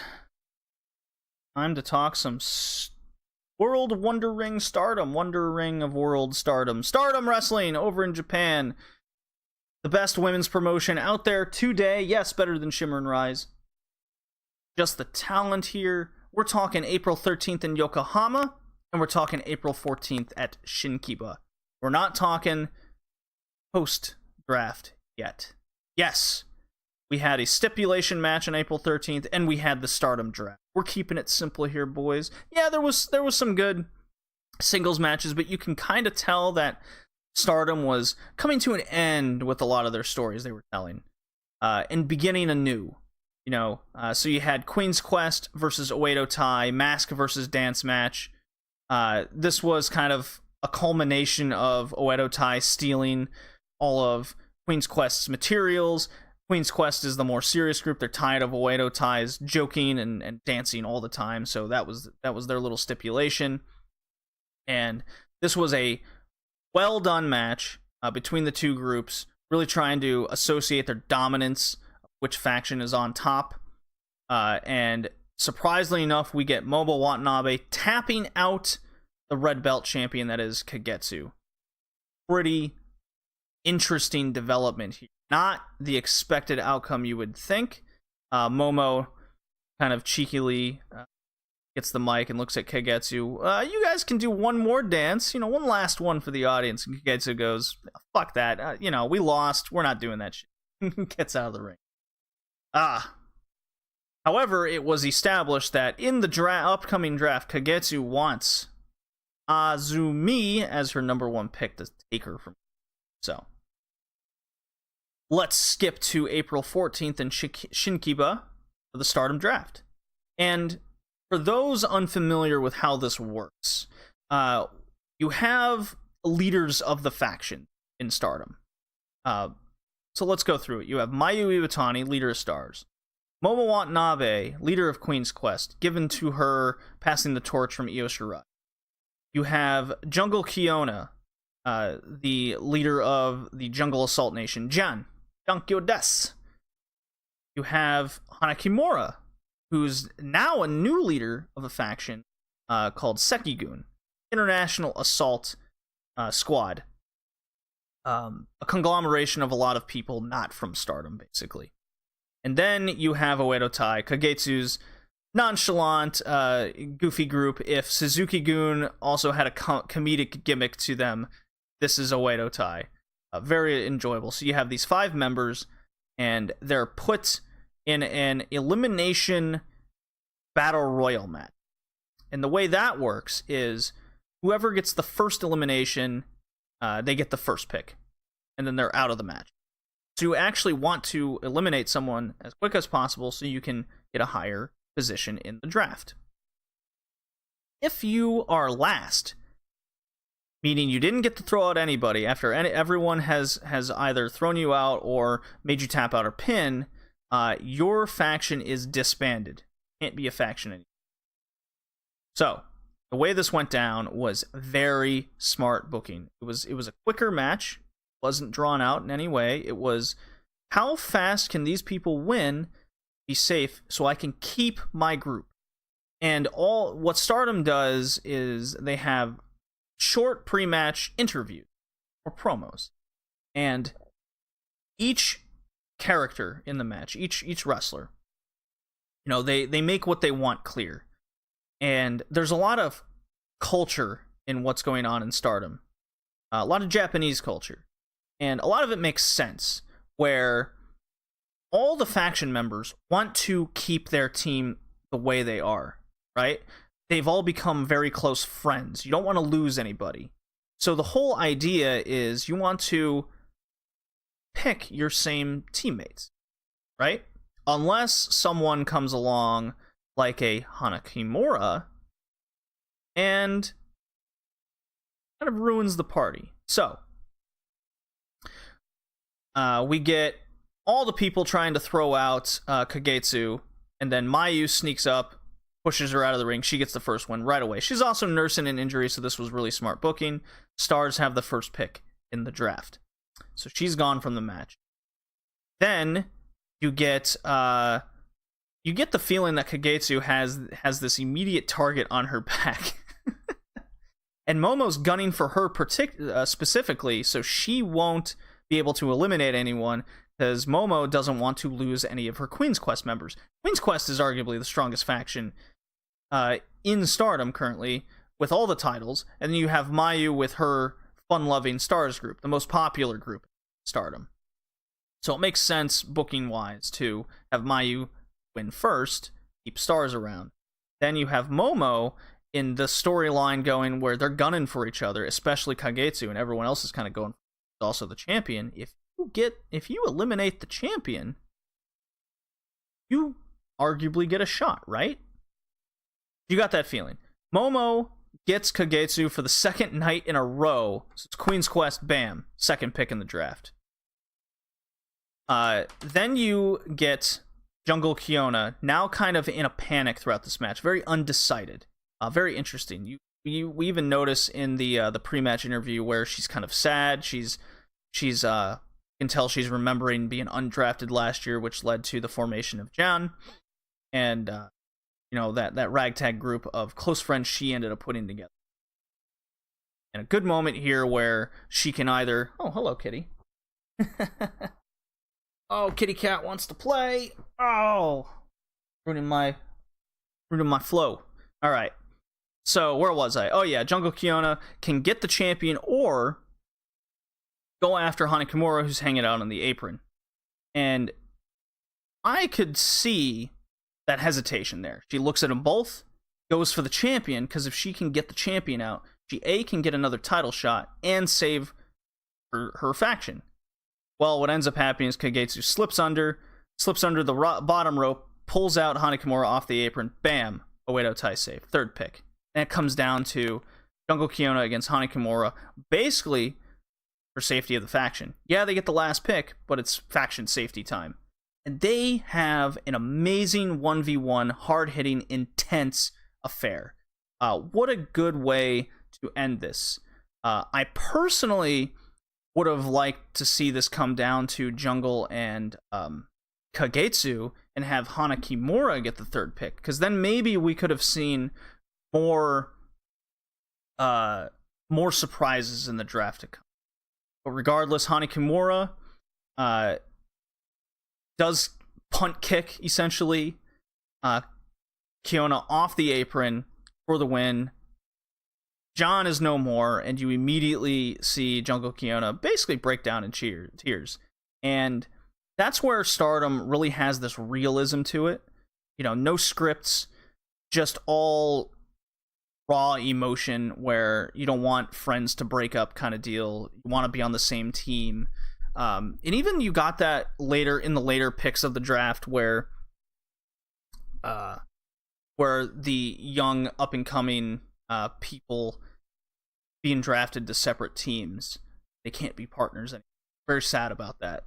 So Jungle Kyona lost her group, lost her friends, essentially. That's the way she's looking. It's very real. So what ends up happening is, because all these groups have their friends and ideas behind it, and that cultural standpoint of togetherness, you get Mayu picking Starlight Kid first, you get Momo picking Azumi, keep her away from Kagetsu, and then you have Kagetsu getting Hazuki and makes the joke like, all right, well, I couldn't get Azumi. She, even when that pick was made, you could see Kagetsu just in a tantrum going, no! It's really funny. I love the overselling of that kind of theater. And she picks Hazuki, and Hazuki gets in the ring and goes, well, you could at least make it sound like you're happy to pick me. Jeez. So then Kagetsu gets the mic, like, okay, and the best teammate, Hazuki kind of situation. I put a good snap picture of that on my Twitter at BowlingJD, Red Leaf Retrocast. Go check it out. It's very good. And then in a shock, Hana Kimura picks Jungle Kyona first. And that puts that realization that, you know, Jungle Kyona comes in, gets the mic. She's like, I don't hate you, Hana. You just went to work. Jungle Kyona referencing how she started John last year because of the draft, of what happened. Now she's lost John at her own hands, so this is a new start. You can still see that she's very disappointed in it.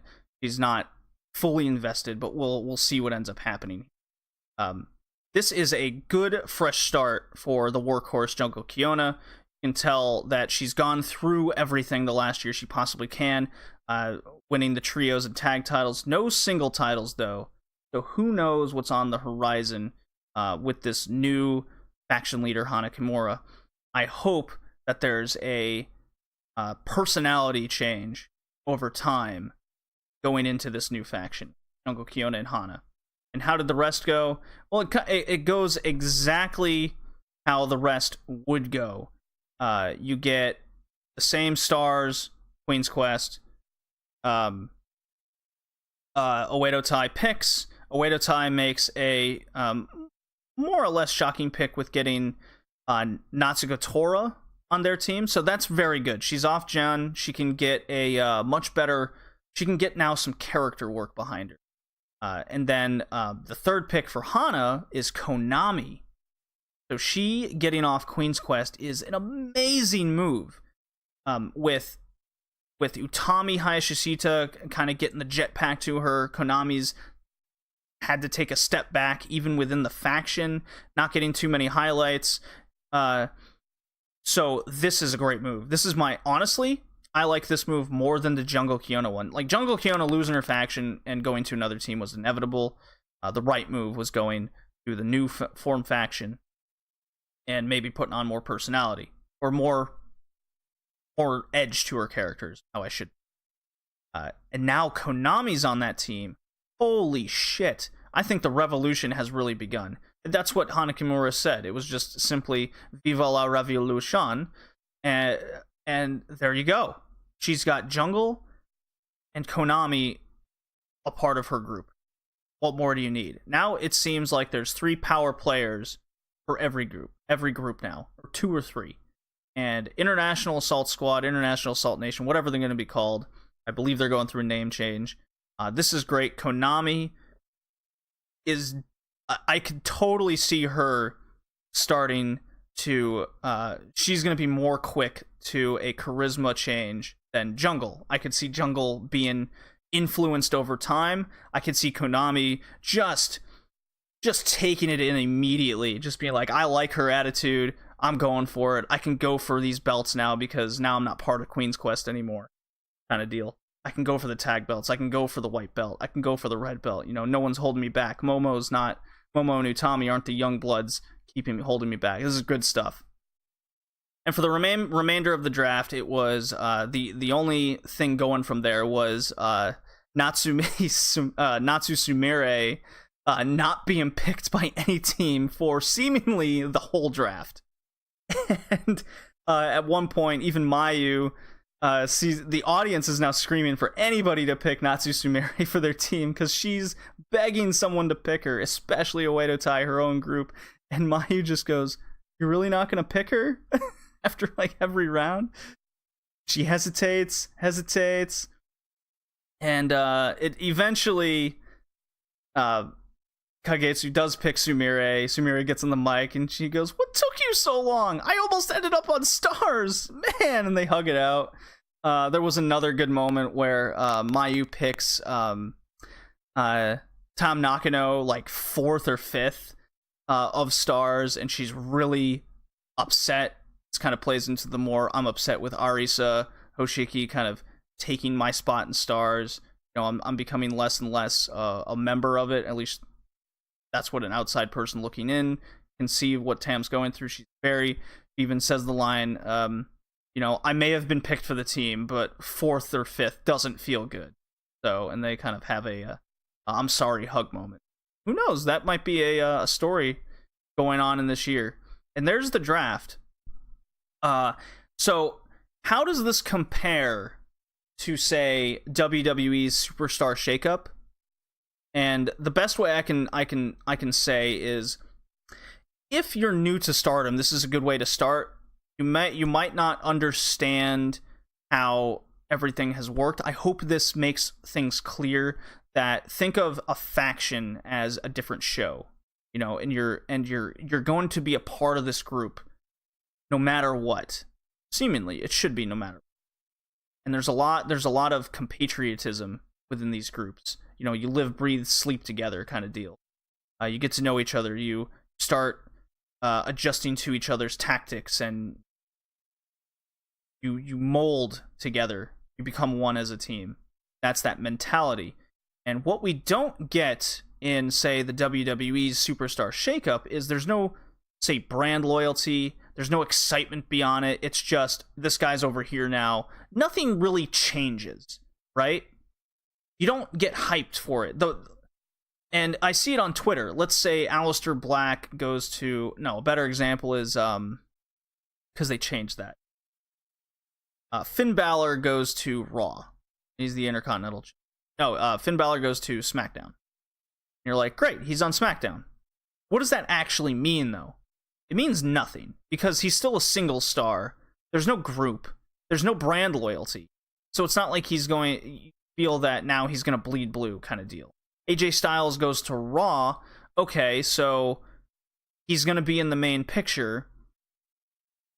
But does that change the landscape? It doesn't change the landscape at all. You just get a new opponent, right?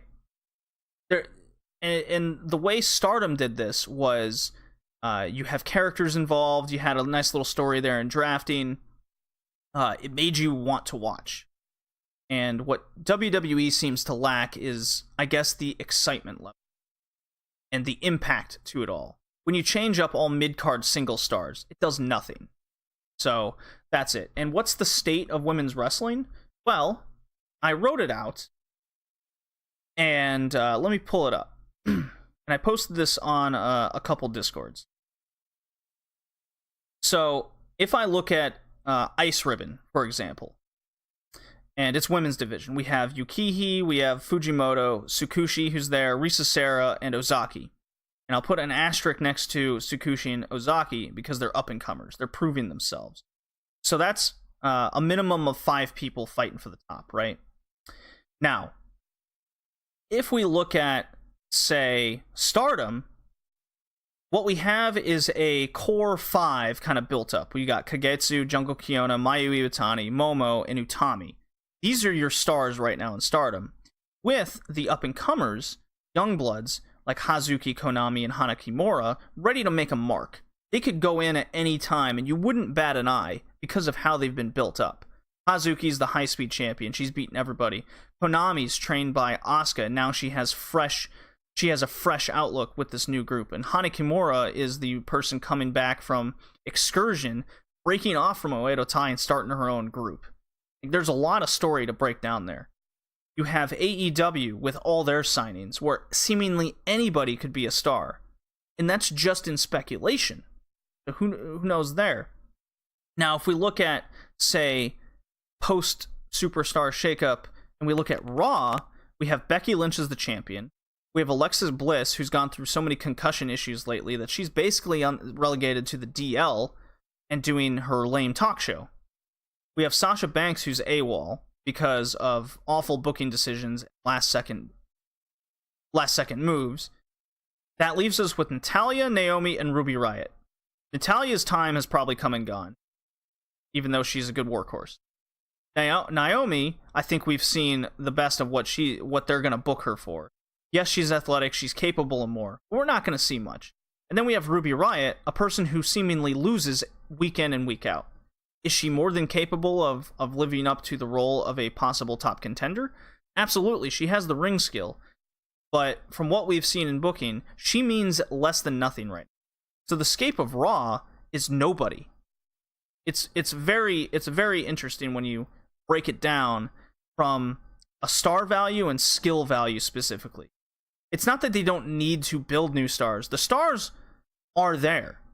But when you book them like shit, then you don't care about them anymore. And Ruby Riott is a great example. She is a star. She can work matches, can get to that level, but she has lost seemingly every week for fucking what, 2 years, a year and a half? Incredible. So Stardom is looking really good for the next year, especially with Hana Kimura's new group. I'm very excited for it, and I hope you guys are as well. So with that, I'm gonna play this quick commercial for my own podcast for the other ones as soon as I find it here. And then I'll play a nice little anime radical one. When we come back, we'll talk about WCW Thunder right before Bash at the Beach.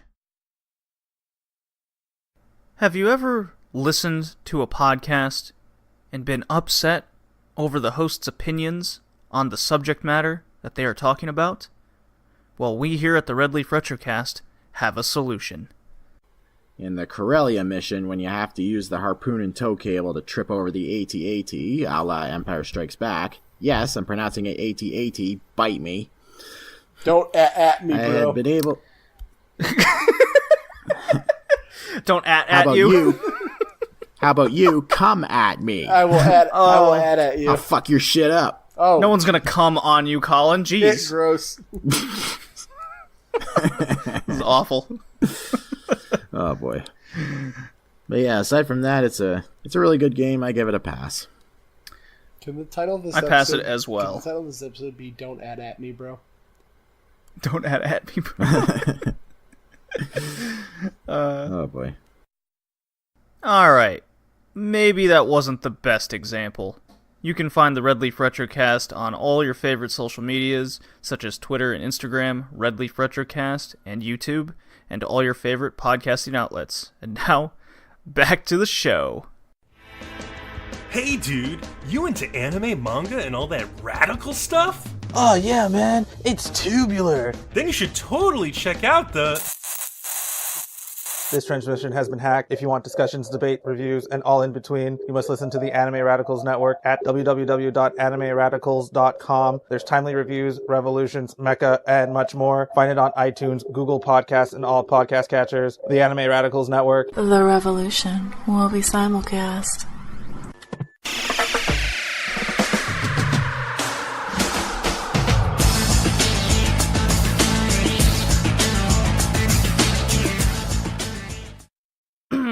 Hey, we're back.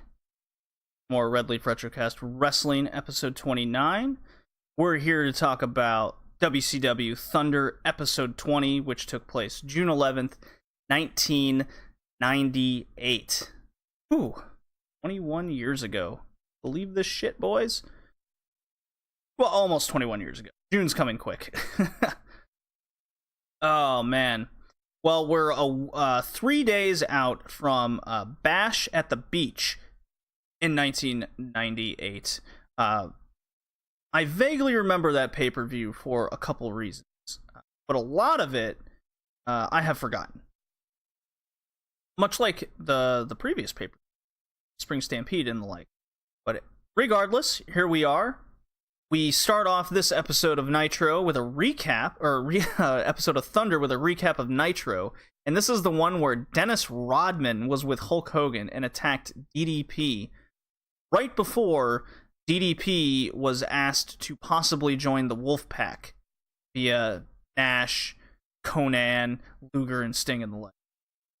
So Rodman just chair shots DDP quite a lot, and it got real big buzz. And me being a Utah Jazz fan, I hated anyone associated with the Chicago Bulls, especially Dennis Rodman. So lots and lots of heat immediately from me as a kid. I do remember this moment quite well. So then we cut back, and we got NWO Hollywood on the ramp. With tables and champagne and whatnot. They're surrounded by beautiful women, and we get Bischoff talking up the NWO. They're going to win all their matches at the Great American Bash in 3 days.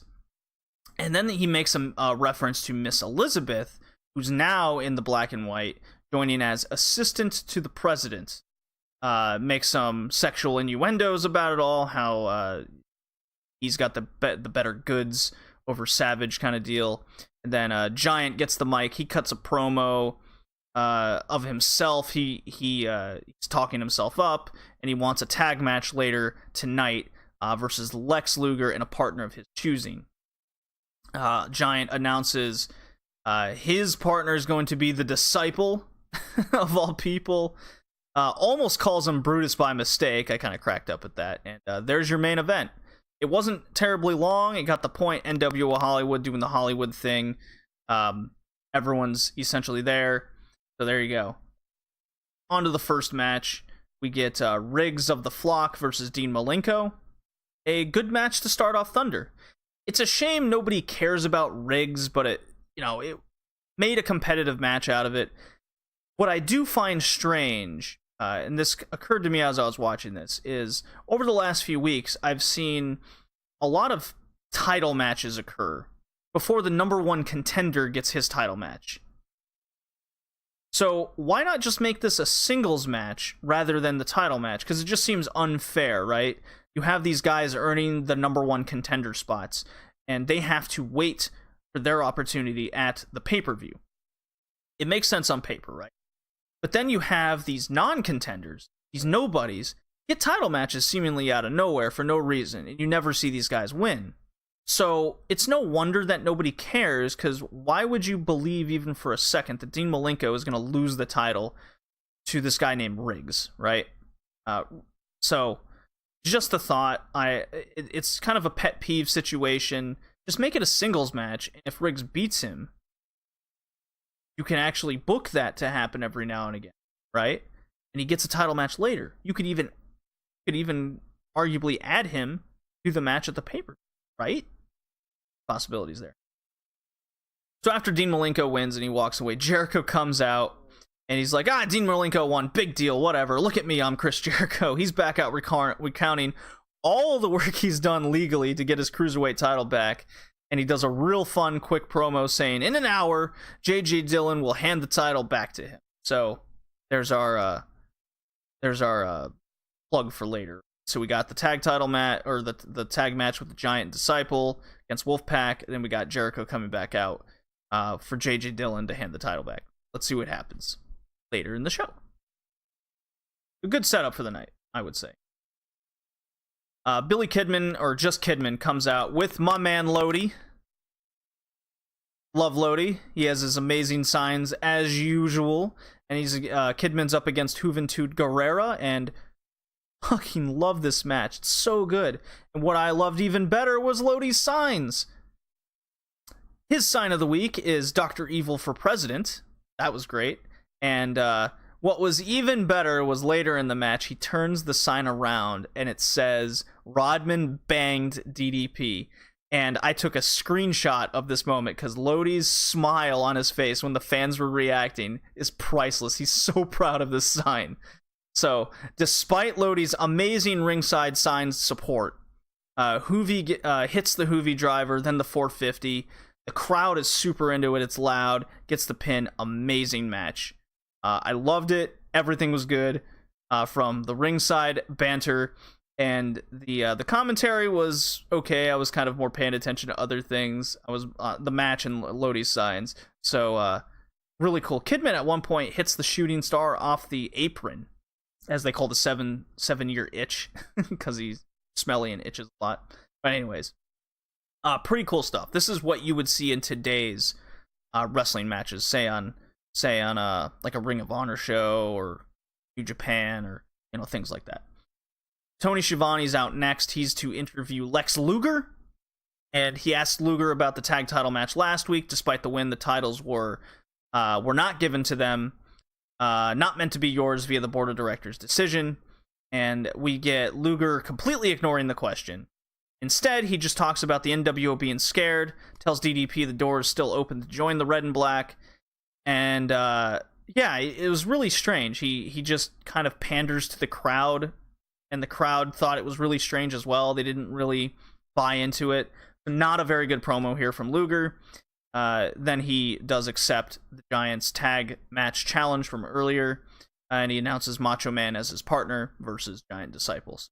At least that's exciting. The prospect of that.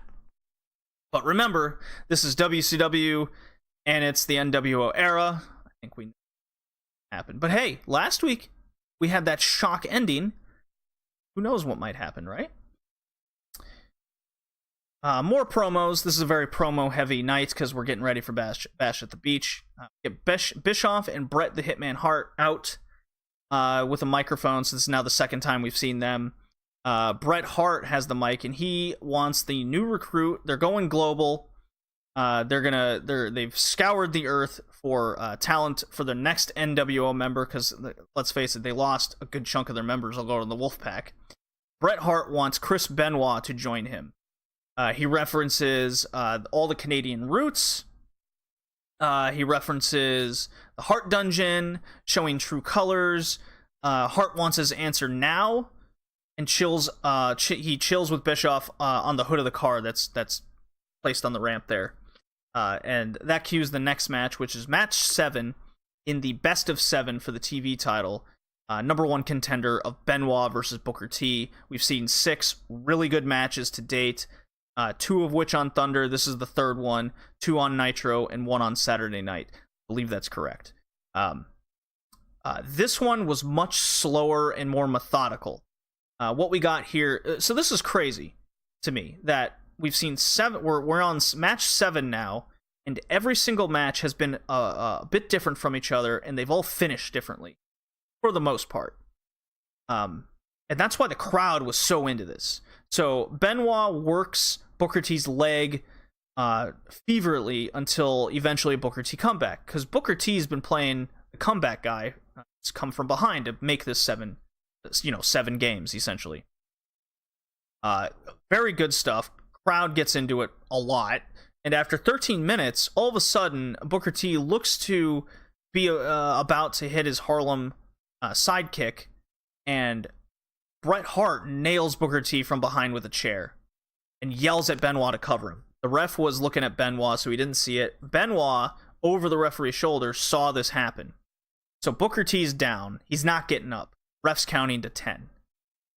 And just before 10 on the 9 count, Benoit stops the count and tells Nick Patrick that Hart hit him with a chair. Nick Patrick gives Booker T the win via DQ. So at first I was pretty mad that the best of 7 series was going to end like this, right? And with a DQ spot, or Ben was just going to pin him and then go on to the bash for the TV title.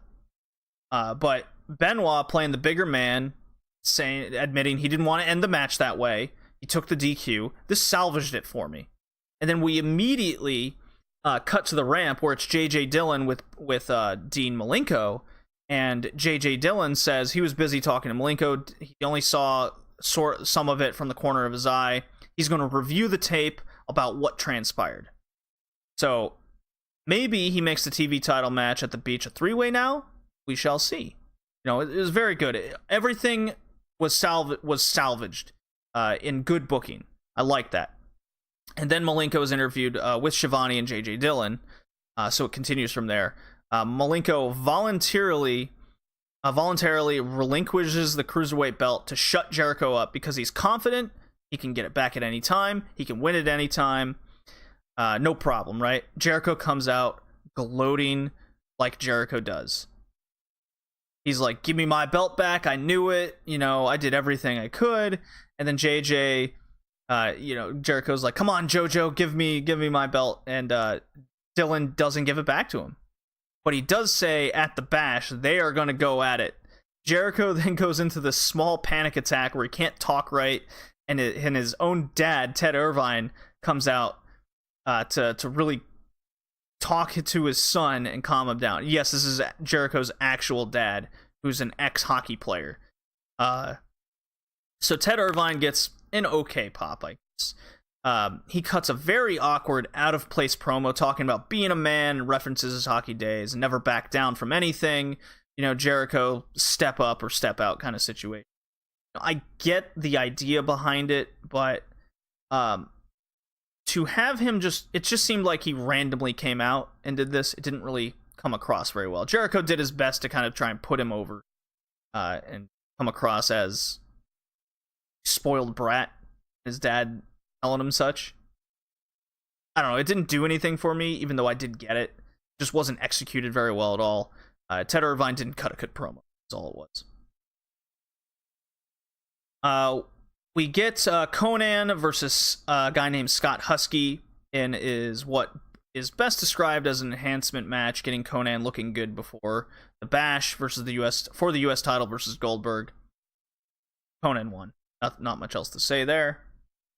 More matches, so this is good. So for what was promo heavy, now we're getting some matches.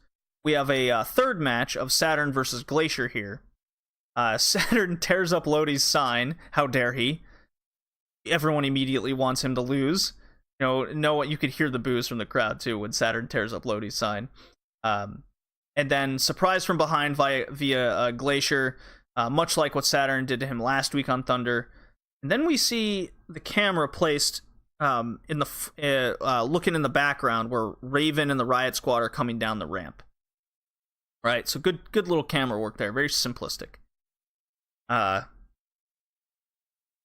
Commentary is also referencing Raven versus Canyon at the Bash. And then Lodi does have a good sign here too. So even though one of them was ripped up, he still has the one that says Glacier is a lard tush. Not his best work, but definitely made his top 3 of the night. After the ref is distracted, Saturn reverses a chronic kick into a low blow, kind of a karate kick there. Wins via the Death Valley driver. Immediately, Raven gets on the mic and calls out Canyon. So ignoring his friend's win. You can immediately notice that one of the Riot Squad members is way taller than the other 3. Right?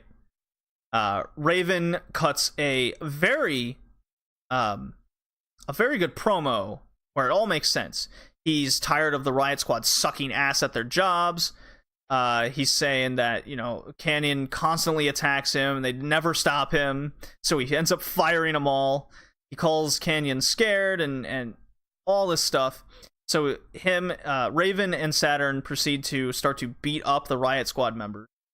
And then the tall Riot Squad member, as Raven is gloating that he just beat up all these dudes, and Saturn is busy in the corner beating up one guy, Riot Squad member takes the Riot mask off, revealed to be at the Mortis mask. Mortis mask taken off. It's Canyon in disguise, and gets one over again on Raven. So there you go. Flock tries to hit the ring. Canyon escapes through the crowd. This has got to be one of my favorite retrospect feuds that I have seen develop, all the way from DDP Raven to Canyon Raven, and now DDP's off with the Wolfpack thing because, let's face it, he's a much bigger crowd star. He's the people's champion of WCW, and you have this perpetual amazing mid-card feud. And even with the Saturn Glacier thing, it's not the most interesting in the world, but it makes sense in the grand scheme of things. So pretty cool. I mean, I'm very excited for all these matches that are being built up at the Bash. JJ Dillon out now for an interview with Booker T. So JJ Dillon is coming out for triple work here. Booker T doesn't want to win the series that way, and JJ Dillon basically says the match is thrown out, and at the Bash there will be a rematch of match 7 that will take place, and the winner will wrestle twice that night. So there you go. That's happening. Much better. I was kind of hoping for a 3-way, but so we're gonna see one more Benoit Booker T match, and the winner will face Finlay. And I guess the idea is if Booker T or Benoit loses Finlay, Finlay's still the champion. He looks strong, and you don't think the challenger looked weak because it was his second match of the night. So Bischoff's out for a fucking third time. This time with Miss Elizabeth alone, and this leads to Liz cutting a promo about how she doesn't need Savage anymore, how she used him, how Savage would be nothing without her. She's moved on. She makes a small penis joke. She cuts a pretty okay promo, I will say. It's not great. It did its job. But I didn't really think this needed to exist on the show at all. This whole Liz leaving Savage angle does nothing for me. It made little sense when it happened. Came from basically nowhere. Crowd reacts exactly how I feel, where it's just, okay. The whole time. And then after this promo, they recap Nitro. So that's backwards, where it shows Piper and Savage infighting because they got a tag match coming up at the Bash. That infighting's interesting, but the whole Liz turning heel to join Hollywood was so out of place. You're invested in Piper Savage and the feud itself. You didn't need Liz at this moment. Maybe you could have saved Liz for the Bash or something like directly afterwards along those lines.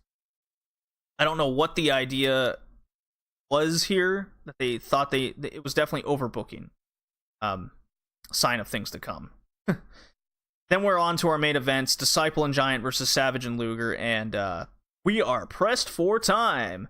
Clearly heavily pressed. Quick entrances, immediate bell ring. Bischoff comes out with Liz. This is all in like 60 seconds. Taunts Savage. Savage goes out. Then we get Savage goes out of the ring, chases Bischoff to the car. And then there's an immediate NWO beatdown begins. The match is thrown out. Nash comes out to join the brawl, and then we go off the air. Now, the crowd was very hot for the brawl. And it did make sense with the Bash coming up, all these ongoing storylines, and the infighting, or not the infighting, but just the fighting between the Wolfpack and NWO and recruitment issues. The brawl makes sense, and I did like it. I am excited for things to come, right? And the matches at the Bash. Because it happened so fast, I wasn't a fan of that. So I think if you cut out that Liz promo, this main event could have come across a lot better. So there you go, boys. Our next show is Bash at the Beach 1998. Another pay-per-view coming up. You know, it was a go-home Thunder show before a pay-per-view. All the interviews and promos made sense to me. It got me hyped up for the matches. Not a bad episode of Thunder. Not as exciting as last week's Thunder, But a good one nonetheless. At least fans didn't leave pissed off, throwing trash in the ring like they were on that 2-3 months losing streak of that happening. So take that for what it's worth. But all right, let's just go through the top 10 women and top 15 men in our rankings. And you've heard everything here right now, so I'm just going to go through it right fast. 10, Chris Statlander. 9, Hana Kimura. 8, Jungle Kiona. 7, Risa Sera. 6, Kagetsu. 5, Momo Watanabe. 4, Tsukushi. 3, Tsukasa Fujimoto. I mean, she beat a Panda Bear guy. 2, Kylie Ray. And 1, Maya Yukihi. So there. 15, LA Park. Battle Riot win.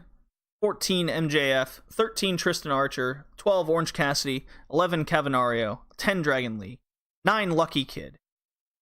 I was really a fan of his match versus Tristan Archer. I really liked it. 8, Jimmy Havoc. 7, Shane Strickland. Go, guys. He's up there. 6, Tom Lawler. 5, Zack Sabre Jr. 8, A-Kid. I'm sorry, 4th place, A-Kid. 3, Aussie Open. 2, Bandito. 1, Will Ospreay. I mean, was there any doubt Will Ospreay was going to get first in this one? So we got Super Strong Cell 16 and New Japan shows. We got more MLW, more Uncharted territory, hopefully. Definitely have Lethal Lottery at the very least. I might just skip to that. Finite amount of time. But regardless, hell yeah, guys. It was another episode of the Red Leaf Retrocast Wrestlecast edition. This was episode 29, titled Draft of Breadknife. I hope you enjoyed. See you next time.